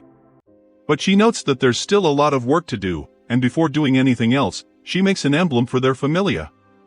Lily goes to meet S and thanks him for everything he's done for her. And as she's about to leave, he tells her to take care of herself, which brings her to tears. After that, Hestia takes her to their new home where she raises a toast for winning the war game, and she also congratulates Bell for reaching level 3. They all think he should be their commander. So, Hestia tells him to give a speech, but he just tells them how happy he is that they have joined his familia. They all mention how shocked they were when they first came there since the whole house was filled with statues of Apollo. But Hia notes that she remodeled the whole place thanks to the god of architecture and reveals that she added the facilities they wanted, which makes them excited. Makoto goes to enjoy the bathhouse she requested while Wolf checks out his new workshop. But Lily thinks Hestia must have spent a lot of money on the renovations. So she notes that she wanted to make Wealth and Makoto feel welcome since they decided to join her familia on their own. Bell is surprised by how big the house is, and Hestia wonders if they should hire maids, but she sees him fantasizing about them, so she changes her mind. Bell notices Cassandra and Daphne standing outside, so he asks them what's going on, and Cassandra mentions that she's looking for her pillow. He asks her if she knows where it is, and she reveals that she doesn't remember where she placed it, but she saw in a dream that it's in the house. So, he goes to look for it. He manages to find it. So she thanks him for believing her and she whispers something to Daphne, who notes that they'll be back tomorrow. They tell him Hestia is recruiting people for her familia, which shocks him, and he asks Hia about it. So she explains that since their reputation is at an all-time high, they need to take advantage of it and recruit people so they can become one of the top familia. The next day all the people who are interested in joining them arrive at the house, which excites both Hestia and Bell. Lily starts making a list of people she should be worried about, and she rejects all the good-looking girls since she can't risk Bell falling for them. Hia thanks everyone for showing up and notes that she'll conduct one-on-one interviews, but Makoto arrives with a debt slip which shows that Hestia has 200 million in debt. She can't believe Makoto found it and she tries to explain it to everyone, but they all immediately leave. Wolf takes a look at the slip and he notices that she owes 200 million to Jesus for making Bell's knife, and he can't believe that it's worth that much. She mentions that she forgot about the debt since Aesthesis was deducting it from her paycheck, and she tries to laugh it off, but everyone is still annoyed at her. Wealth notes that all they can do is take on more quests, but she refuses to let them help since she wants to repay it herself. After Bell wakes up, Walt takes him to the bathhouse where Hestia overhears their conversation, but Makoto and Lily also arrive, so she tells them to stay quiet. Bell thanks Wealth for joining Hestia's familia, and he mentions that he never thought they would end up living together because the first time he met Makoto, she led a group of monsters to attack them. But after that, she has been helping him at every turn, and he knows that he needs to thank everyone else as well. He thinks he would never have become an adventurer without Lily. While Hestia is the one who found him, so everything happening to him is a gift from her. He knows a few people call her useless, but she's the most important person in his life. And he considers her the best goddess. He feels like even though everyone else has been helping him, he hasn't been doing anything for them, but Wealth assures him it isn't true, telling him it's their job to support each other. Hestia starts to cry and tries to go over to the men's side of the bath, but Makoto and Lily stop her since she isn't wearing any clothes. At night, Hestia mentions that she was trying to show off earlier, but she can't pay off the debt on her own. So, she asks everyone to help her, and they all agree to do their part. After that, Chigusa knocks on their door, so Makoto tells her to come in, but she says something to Makoto, which leaves her shocked. Makoto tells everyone she's going to bed early, but as she tries to sneak out, Bell and the others start following her because they think she's been acting weird.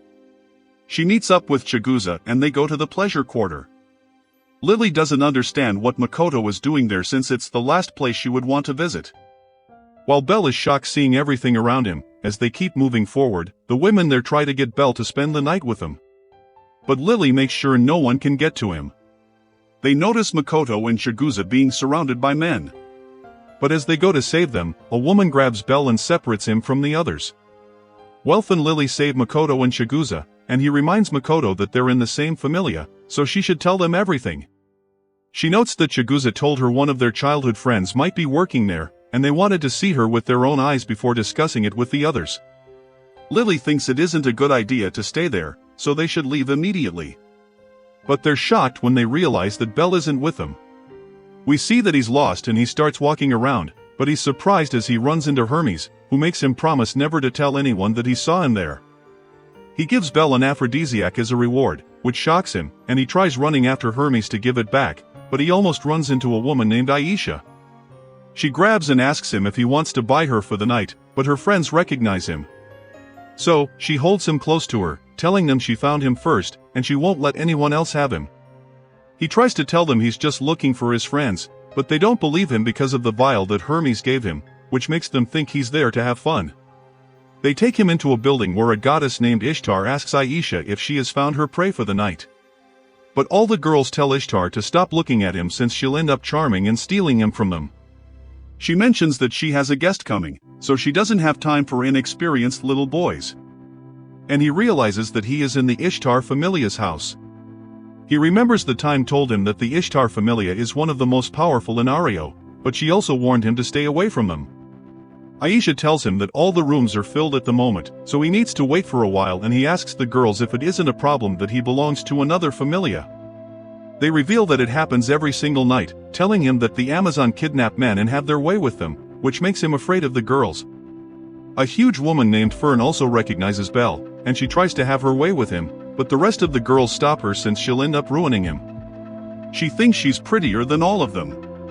And Bell tries to escape while they're arguing, but they notice him and note that whoever catches him first will win. He tells himself to make sure he doesn't get caught, or else he'll never return to his normal self. And he goes into a random room where a girl named Harrowheim welcomes him, thinking he's a customer. She takes him to a bed, so he tries to stop her, but they both end up falling down. She realizes that it's his first time, so she tells him to relax while she takes care of everything. But as she starts taking off his clothes, she can't believe she's seeing a man's body and falls unconscious. After she wakes up, she apologizes for thinking he's a customer, and he mentions that he's trying to get away from Aisha and her friends, but she thinks he can't escape since it's his first time there.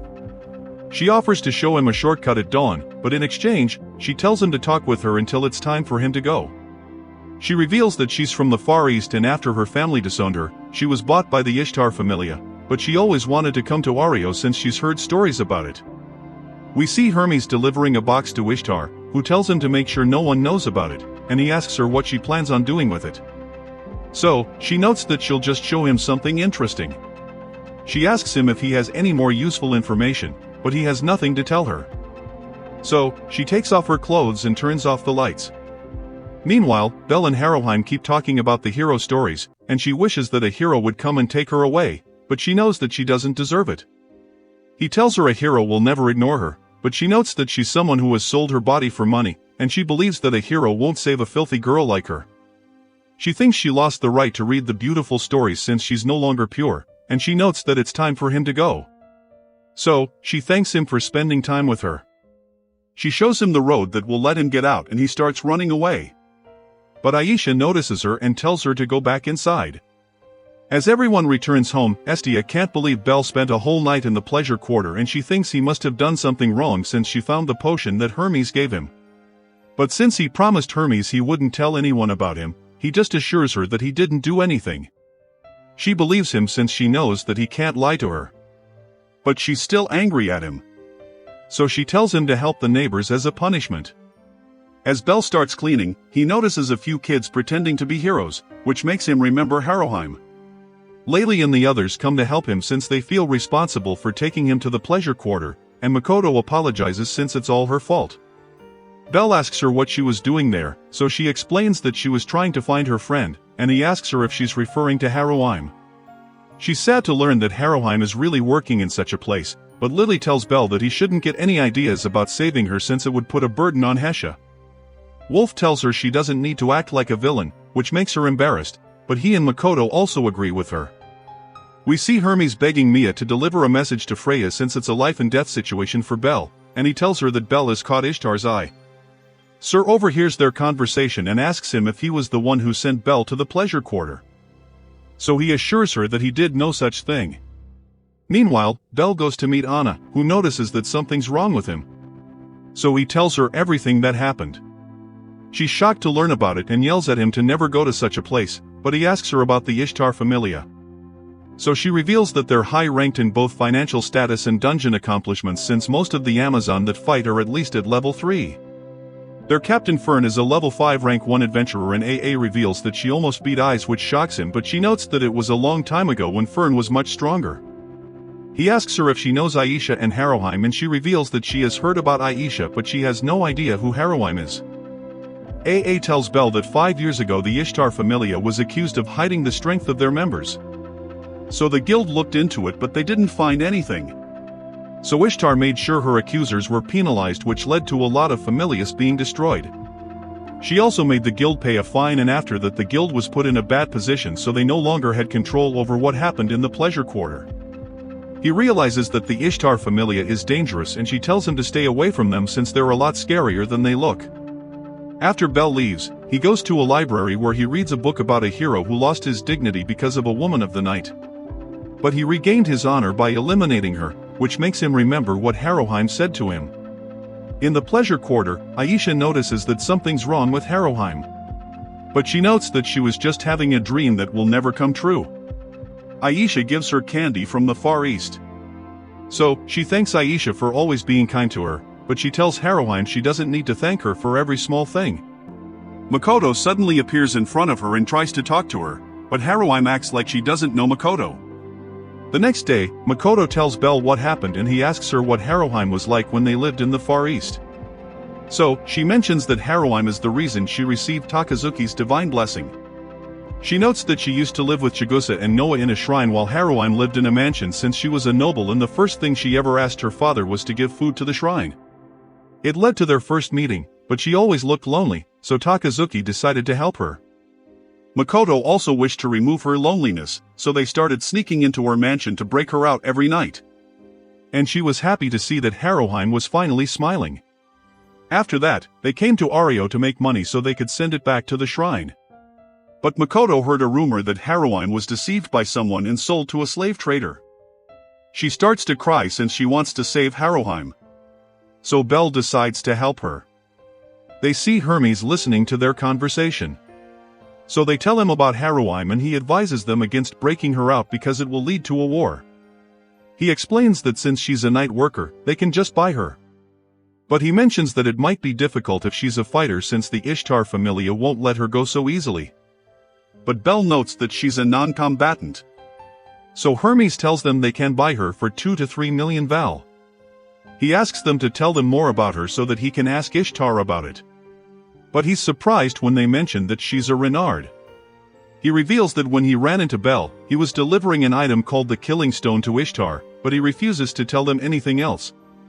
We see Ishtar telling her familiar members to kidnap Bell and notes that even though Freya is interested in him, she never does anything. Ishtar tells Fer not to taste him or else he'll become useless and notes that the girls can do whatever they like after she's finished with him. She reminds them that the full moon is coming, so they'll perform the Killing Stone ritual. And she notes that they'll declare war on Freya when it's over. Ishtar thinks it's easier to provoke her if they have Bell with them, but tells the girls not to capture him in public since she doesn't want the Freya Familia to find out about it. Meanwhile, Bell and the others are busy defeating monsters in the dungeon, and Laylee warns them that the pantry up ahead is full of starving monsters, but Makoto doesn't care. Wealth notes that even though he was harsh on Bell earlier, he'll stand by him till the end. And Laylee still doesn't agree with their plan, but she isn't against making money in the dungeon.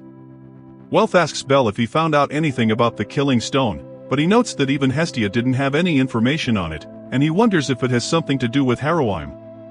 We see that Fern and the others are also in the dungeon and they think it's the perfect place to kidnap Bell because no one will see them there. Bell and the others arrive at the pantry, but they're surprised by the number of monsters. And Lily tells everyone to stay together. Aisha suddenly pulls Bell away and she starts attacking him. So, he blocks her attacks, but she still manages to knock him down. Makoto suddenly comes to his rescue, but Aisha blows her away and he tries to attack her, but she sends him flying into a wall. He dodges her attack and tries to counter, but she grabs onto him and drags his body across the wall. As he's lying on the ground, Fern arrives and knocks him out while Haroheim falls to her knees after seeing him. As Bell wakes up, he finds himself being held captive and he screams as he sees Fern approaching. We see Aisha telling everyone to find out where Fern is hiding Bell. But Haroheim overhears her, so she goes to see Makoto and gives her the keys to her cell. Bell tries to break free, but Fern licks his face and tells him that no one is coming to save him. She suddenly grabs him below the belt, but she's disappointed, so she goes to bring a medicine that will make him fall for her. After she leaves, Haroheim arrives and frees him. So, he cries and hugs her because he was scared for his life. Everyone else keeps looking for Bell while Makoto uses a spell to find him, but she realizes that he isn't in her range. Meanwhile, as Fern returns to the room, she's angry that Bell is no longer there, and she knows that Haroheim is the one who set him free. Haroheim shows Bella a secret path to escape from the building, but he's worried about Makoto, so she tells him she already helped her escape. He knows she'll be in trouble if anyone finds out she helped him, but she mentions that Fern is already aware of it since she's the only one who knows where the room is. She tells him he shouldn't worry about it and notes that it's the last thing she'll ever do for herself, telling him the others will forgive her. He tells her they're planning to buy her, which makes her cry, and she's glad there are people who care about her, so she has no more regrets. Meanwhile, Lily tells everyone that she saw Amazons at the spot where Bell and Makoto went missing. And Chigusa thinks they were kidnapped since the girls didn't want them to buy heroine. But Lily can't imagine why a big familia like Ishtar would try to protect such a minor member. And Hestia remembers Bell asking her about the killing stone, which shocks Takazuki. He notes that it's a forbidden magic item used to seal the soul of Renard and mentions that it allows its user to use powerful Renard magic called Jujutsu. He adds that the stone is even stronger than a magic sword since even its single fragment has power. And he tells them that after a Renard soul is sealed, the killing stone breaks into pieces. But he explains that it can never be restored. So the soul is also lost. And he reveals that a ritual must be performed during the full moon to use it, which means everything will go down tonight. We see Haruheim telling Bell to run away after she takes him outside, and he's worried that something might happen to her, but she explains that she can't escape since she's wearing a choker that gives her location to Ishtar. Makoto joins them, and we learn that she found out what the killing stone is for. So, she calls Haruheim an idiot and tries to tell her not to sacrifice herself, but Aisha suddenly takes her away. Bell asks her what they're after. So she reveals that they plan on starting a war with Freya's familia, and she knows that they can win thanks to Haruheim, but Bell doesn't understand how she can help them win. So Aisha reveals that she has the power to boost their level, and she's about to be sacrificed to make everyone stronger. Bell can't believe what he's hearing, and he asks her if they don't think it's wrong to use Haruheim like a tool, but Aisha warns him that if he tries to take her away, they won't hesitate to start a war with his familia. She reveals that she hated Haruheim when she first came to the pleasure quarter because no matter what she did to her, Haruheim would always smile like she had already given up on everything. Aisha got so annoyed that she broke a precious stone to vent her frustration, but it ended with her getting beaten up by Fern while Ishtar took advantage of her injured body. So after that, Aisha has never been able to defy anything Ishtar tells her, and she asks Bell why he isn't trying to get Haruheim back from her. She tells him he can't save her if he keeps worrying about everything, and notes that she can't let him have Haruheim because he's a coward who can't make a decision. As the other Amazon finally arrive, Haruheim holds Aisha in place and tells him to get away. But he's too shocked by Aisha's words to do anything. So Makoto grabs him and runs away with him while the Amazons start following them. As Bell and Makoto are hiding, he keeps thinking about Haruheim, and he's angry at himself since he has no idea what to do. Meanwhile, Hestia and the others try to reach them, but the guards don't let them in because they're closed for the day. They realize that all of the entrances have been blocked, and it seems like instead of keeping people out, they're trying to make sure no one can escape. We see Fern yelling at everyone else since they haven't found Bill. So Aisha reminds her that it's her fault for disobeying Ishtar's order, but Fern mentions that everything would have been okay if Haruheim hadn't interfered, and a girl named Samira tells them to calm down. She notes that they can just give Bell to Ishtar after the ritual is over because he isn't strong enough to stop them, and she thinks they should just let him run for now. Meanwhile, Bell thinks about when Haruheim told him that a hero will never save someone like her. And he's annoyed since he thinks it isn't true, but he's surprised to see that his hand is glowing. Makoto returns after checking their surroundings, and she mentions that all of their pursuers have gone back, so it's the perfect time for them to escape, but he plans to save Haruheim instead. She reminds him of what will happen if he saves her, but he thinks Hestia and the others will understand, which makes Makoto cry, and she decides to help him. The Amazon who were following Bell return to Aisha, and they mention that they couldn't find him. So they think he may have already escaped, but she's sure he'll return to save Haruheim. Makoto notes that after she makes contact with Haruheim, she'll fire a flare to signal him, and notes that she'll use the green one if she's able to get her out, but she'll use the red one if she fails. And in that scenario, one of them needs to find the killing stone and destroy it. After that, Bell rushes towards the front gate and breaks through it using his firebolt. He spams it to get rid of the Amazon, but Hestia and the others hear the commotion, so they attack the guards and break in as well. While everyone is distracted by Bell, Makoto holds a needle to one of the Amazon. And after she gets Haruheim's location, she knocks her out. Fern tells everyone that Bell has returned, so Samira needs to start the ritual, and she takes Aisha with her to fight him. Bell keeps running around their home and he attacks everyone he sees with his firebolt, but he ends up running into Fern, who starts throwing her axes at him. He tries to hit her with his firebolt, but it has no effect on her, and she sends him flying through a door. The Amazon are about to attack him, but Ishtar tells them to stop and orders them to go to the ritual site. Bell asks her why Haruheim needs to die, which makes her laugh since she didn't think he would have the courage to talk about another woman in her presence. She notes that she'll use Haruheim to rank up all of her children so that they can defeat Freya's familia. And Ishtar reveals that she hates Freya since all the men think she's the most beautiful woman. Bell wonders why she trained Haruheim if she planned to sacrifice her from the beginning. But she doesn't think there's anything wrong with it and tells him she doesn't have time to argue with him. One of her men named Tammuz holds Bell to the ground and she mentions that he's at level 4, so Bell won't be able to get away from him. She takes off her clothes, which makes him embarrassed, and he tries to look away, but Tammuz forces him to look at her. He still closes his eyes and tells her to put on her clothes, which confuses her since he should have already been charmed by her. She takes a look at his back and she's shocked to see the skill that crystallizes emotions, which means divine charms won't work on him. He gets away from Tom and she tells him to make sure Bell doesn't escape. So, Tammuz runs after him. Meanwhile, as Haruheim is being taken to the ritual site, Makoto comes to her rescue, but Haruheim reminds her that if she tries to save her, it will lead to another war. She doesn't understand why Haruheim has already given up. And Makoto notes that if she just asks Bell for help, he'll never let her go. She starts to cry and notes that she's someone who has sold her body to men she doesn't even like, so she can't forgive herself for it and thinks she has no right to ask anyone for help. A group of Amazon arrive and one of them hits Makoto with her blade. So she jumps off the tower to escape and fires the red flare to let Bell know that she failed. They finally start the ritual and as Samira is about to stab Haruheim, Makoto once again comes to her rescue.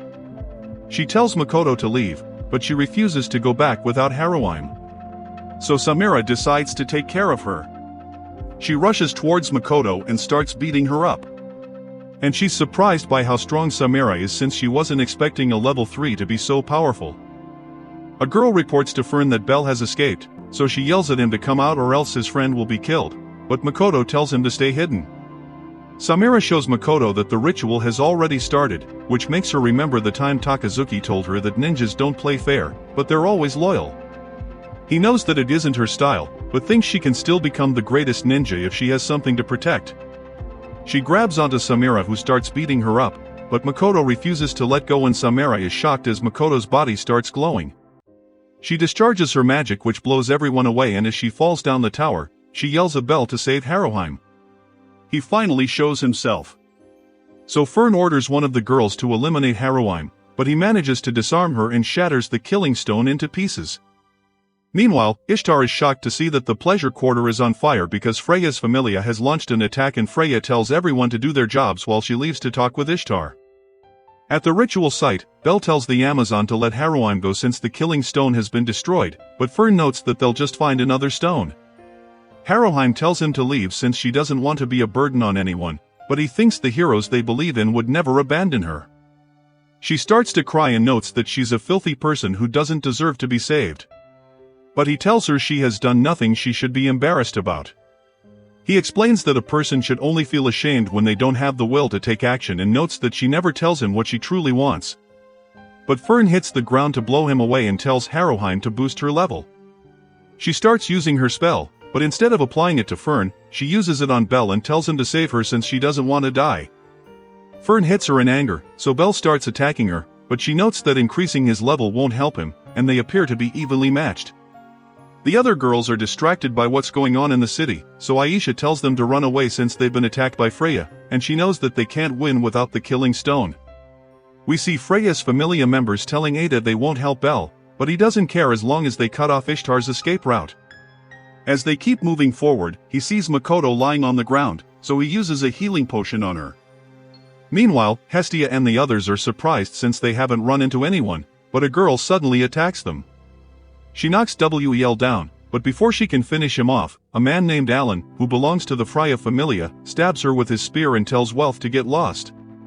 At the ritual site, Bell and Fern keep fighting each other. And as she blows him away, she notes that Haruheim will forever be with them, but he mentions that she isn't a tool. He grabs a sword and uses it to scratch her face, which makes her lose her mind, and she tries to crush him with her axe. He manages to dodge it, but it shatters the ground, and he rushes towards her, so she tries to block his attack, but she ends up falling down as the floor collapses. As Fern gets out of the debris, she notices that the city is on fire, and she's shocked. As Anna appears in front of her, she tries to attack him, but he crushes her hand. So, she begs him to spare her life. She offers her body to him, telling him she's just as beautiful as Freya, but he becomes furious at the comparison to his goddess, and he crushes her head. Meanwhile, as Makoto wakes up, she sees that she's being carried by Takazuki, and they tell her they still haven't found Bell. So she tells them to go to the Hanging Garden. At the ritual site, Aisha tells Bell that she can't just let him take Haruheim because leaving a familia comes with a price. She notes that even if he can save her, another familia will hear about her powers and he'll end up going through everything he's experiencing once again, but he doesn't care.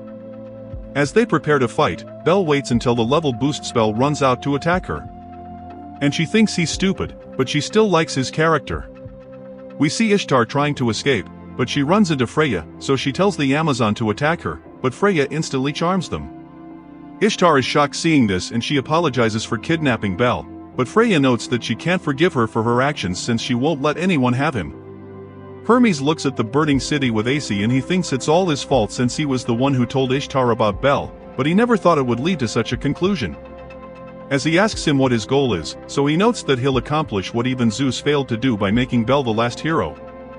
Bell continues fighting Aisha, who mentions that people like him make her blood run hot, and she manages to slash his face, but he almost lands a hit on her as well. They both use their spells on their swords, and as she takes a swing, the shock wave from her attack almost blows him away, but he manages to block it, and both of their swords are broken into pieces. They charge at each other, but Bell covers his fist with his firebolt, and he manages to blow her away. Meanwhile, Ishtar keeps running away from Freya, and she runs into a dead end, but she notices Thomas sneaking up on Freya, so she tries to distract her. She tells Freya that divine charms don't work on Bell, but it makes her want him even more, and Thomas lunges at her, but she instantly charms him as well.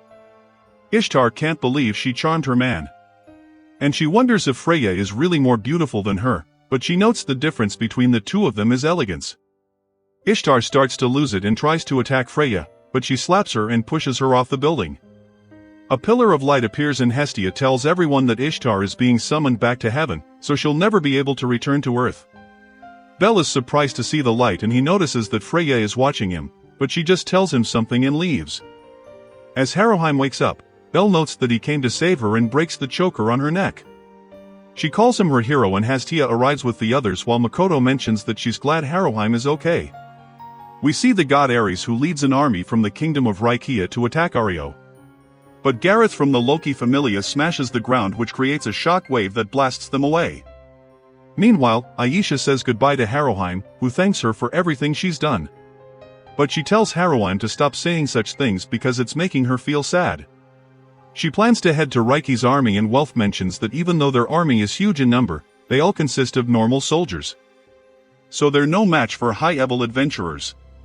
As Aisha is about to leave, she tells Haruheim to do whatever she wants because she's finally free and she warns Bell that if something happens to her, she'll make him regret it. Samira is surprised that Haruheim still believes she was a real night worker because in reality she passed out every time she saw a man so nothing really happened to her. After that, Bell meets with Hermes and thanks him for the information he gave them. But he notes that Bell is the hero who saved Haruheim. He tells Bell about the 3 great quests which involve defeating 3 ancient monsters and he notes that it's the reason why everyone's waiting for a hero. He reveals that Zeus and Hera's familiars worked together to fight the 3 monsters and they were able to defeat 2 of them, but they were wiped out before they could eliminate the last one, which is known as the Black Dragon. Bell is surprised because he thought the Black Dragon was just a legend, but Hermes notes that it's real, and he tells Bell that any one of the adventurers in Orario has the chance to become a hero. On the battlefield, Ares wonders why they're losing. So his advisor, Marius, notes that it's because the adventurers are insanely strong and he thinks they should just retreat. Ares trips him and notes that his father does whatever he says. So Marius mentions that it's the reason why his father is called the king since he doesn't call Ares out for his dumb ideas. Meanwhile, as Bell returns to the house, he sees Haruheim doing everyone's laundry, so he offers to help her. She tries to stop him, refuses to listen, and ends up grabbing her underwear, which makes them both embarrassed. Hestia notices them, and notes that the boys and girls in her familia aren't allowed to touch each other. So, Haruheim tries to use her tail to grab his hand, but Hestia stops her from doing that as well. After that, Lily argues with Hestia about her new rule since it will be difficult to fight in the dungeons if they can't touch each other. So, Hestia tells Lily it's her job as a supporter to find a way around it. Lily tells her that if she really plans to enforce the rule, she'll also be forbidden from touching Bell, but she notes that she's a goddess, so she needs to touch him to update his status. As they continue to argue with each other, Hestia finally backs down, but notes that flirting isn't allowed. Makoto asks her if her rule applies to the gods as well, and Wall notes that he's pretty close with Hests, so she tells them that love between a child and a god is always welcome. Lily thinks she's being ridiculous that only gods can date mortals, but they can't date each other. So, Hestia tells her to just forget about everything. She asks Bell what he would do if a goddess confessed her love to him, and he notes that he would reject her since he wouldn't feel worthy of her love. So, Hestia becomes upset and runs off. He doesn't understand what he did wrong. And Lily mentions that if he really meant what he said, it would also apply to adventurers and supporters. She explains that if a person couldn't be with the one they loved because of who they are, it would make them extremely sad. So, he goes to look for Hestia. We return to the battlefield where we see people from Orario trying to sell their items to the injured soldiers while Aisha is looking for a man worthy of her time. Ares realizes that they can't win a straightened fight.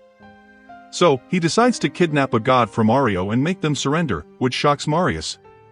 But before he can stop Ares, he runs off and tells Marius to follow him. Meanwhile, as Bell is looking for Hestia, he runs into Maka and Ephesus and he asks them if they have seen her, but they have no idea where she is. They notice that something's wrong with him. So, he asks them if gods can fall in love with humans. And Mac notes that it's happened before. Bell doesn't understand how that works since they're completely different from each other, but they wonder what he's afraid of. They mention that if a goddess confesses her love to him, he shouldn't run away from her and still respect her even if he loves someone else. Hestia is still angry at Bell, thinking that he doesn't need to be so formal with her. A woman notices Hestia and asks her to gather ingredients for her, which annoys her since she's a goddess. But she still decides to help the woman, and she starts looking for the ingredients, but she runs into Ganesha, who lets her out the front gate. We see Ares and Marius trying to sneak into Orario, and Ares thinks their disguise is perfect, but Marius tells him to stop being loud. He notes that their disguise isn't that amazing since they're just wearing a cloak. And Ares reveals that he plans to kidnap a god from the streets. Marius can't believe how stupid he is, but he notices Hestia walking past him, so he just grabs her and runs away. The whole town starts to panic, and Bell notices Ais, who tells him that Hestia has been kidnapped. Loki is annoyed at Ganesha since he was the one who let her out of the front gate, so she kicks him away. Ais asks Finn if the pursuit team has any information, but he mentions that the enemy has split into multiple units which are fleeing in different directions. They have no idea what to do since they don't know much about the terrain outside Orario, but Ais decides to go look for her. Bell wants to join her and Loki is against the idea since she thinks he'll just slow Ais down, but he refuses to just sit back while his goddess is in trouble. Finn notes that if they just go out blindly, they won't be able to achieve anything. But Hermes suddenly appears and he mentions that AC can help them locate Hestia. As they start their rescue mission, ACI flies into the sky and tells Ais and Bell where to go. They catch up to Ares in no time and he tries to attack Ais with his sword, but she breaks it in half and he's surprised that she was able to do that. She ends up getting surrounded, so Aspie tries to help her, but Marius grabs her leg with his chain and tells the archers to shoot her down. Hestia manages to break free while they're fighting, but she falls down a cliff, so Bell and Ais jump after her. As Hestia wakes up, she sees Bell sitting beside her, and she asks him where they are. So he notes that they're staying at the mayor's house in a mountain village.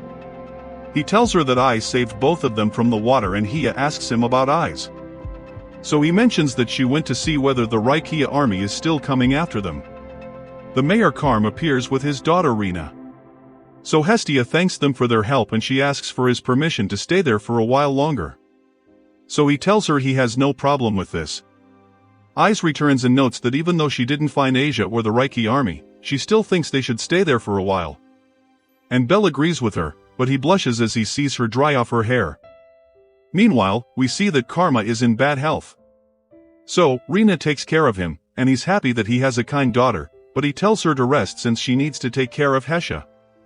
The next day, Rina brings tea for Hia and Bell, and she mentions that a festival is taking place in the town to pray for a good harvest. So Hestia tells Bell to help them. As he's about to leave, he runs into Ais and he tells her she looks great in her new clothes, but she asks him where he's going. So he notes that he'll help the villagers prepare for the festival. After that, a villager is surprised by how beautiful Ais is, and he wonders if all the girls in Orario are like her. So Bell mentions that everyone has their own charm. As he walks around the village, he notices something strange. So, a villager tells him it's a scale from the black dragon. She reveals that there are 10 of them, and we learn that the villagers pray to the scales because they scare the monsters away. The villagers note that it's the only reason why they can live in peace, and they don't know what they'll do when the black dragon is defeated. But Bell is surprised that they think the black dragon is the one bringing them peace, because the legends mention that it will destroy the world. As he's about to leave, he sees Ais standing in front of a scale, but she has an angry look on her face. As Bell returns to the house, he sees Carm standing beside Hestia while she's sleeping, and he tells Bell he wants to talk to him. So, they go to another room where Carm shows Bell an emblem and reveals that he was once a child of a goddess, but he couldn't save her. After she died while saving him from a group of monsters, she was called back to heaven and he thought about ending his life and following her. But he couldn't bring himself to waste the life she gave him. So he came to the village and never got married. He mentions that Rena is his adopted daughter and Bell becomes worried when he starts coughing, but he assures Bell that he's fine and tells him to protect Hestia so that he won't have any regrets. As Hestia wakes up, she feels less tired than before, but she decides to stay in bed because Bell will keep taking care of her. Ais brings her dinner since Bell is talking with Carm. So Hestia thanks her for her help and asks her what she thinks of Bell. So she notes that he's like a rabbit and Hestia is happy that she doesn't seem to like him. After that, they go to the festival where the villagers start doing the harvest dance. They tell Hestia that if an unmarried man asks a girl for a dance, it means he likes her. And if the girl accepts his offer, they end up becoming lovers. They want Hestia to dance as well. So she tells Bell to ask her for a dance and promises to forget about why she was angry with him if he does what he's told. So he agrees to do it, but she tells him to ask her like he did with Ais. So he invites her to dance with him, which makes her happy. As they're dancing, he thinks about how she's the most important thing in his life, but he doesn't know how much time they'll be able to spend together. Rena suddenly arrives and she takes them back to Carm, who looks like he's about to die. As he looks at Hestia, he remembers his goddess Brigade, which surprises her because they used to be best friends. He's worried that he won't be able to see Brigade after he goes to heaven. So Hestia assures him that she'll find him and he starts crying since he sees Brigade in her. After Carm passes away, Bell asks Hia if Carm will be able to find Brigade. But she thinks it will be difficult because when souls return to heaven, they're restored to a pure white state. So they forget everything and return to the lower world. And she asks him if he doesn't think a human and a god should fall in love with each other. So he notes that humans have a limited lifespan while gods live forever and he doesn't want them to deal with the pain of losing someone they love. She tells him he doesn't need to think about it because no matter how old he gets, she'll always be with him, which makes him cry. She notes that even if death tears them apart, she will still find him no matter how long it takes. So, he doesn't need to be afraid of falling in love with her. The next day, they visit Carm's grave and they decide to leave the village. But Bell wants to return when he has the chance and Ais tells him to bring her as well, but Hestia gets jealous and tells her to stay away from him. But that's where this video ends. Remember to like and subscribe to the channel. Thanks for watching and I'll see you next time.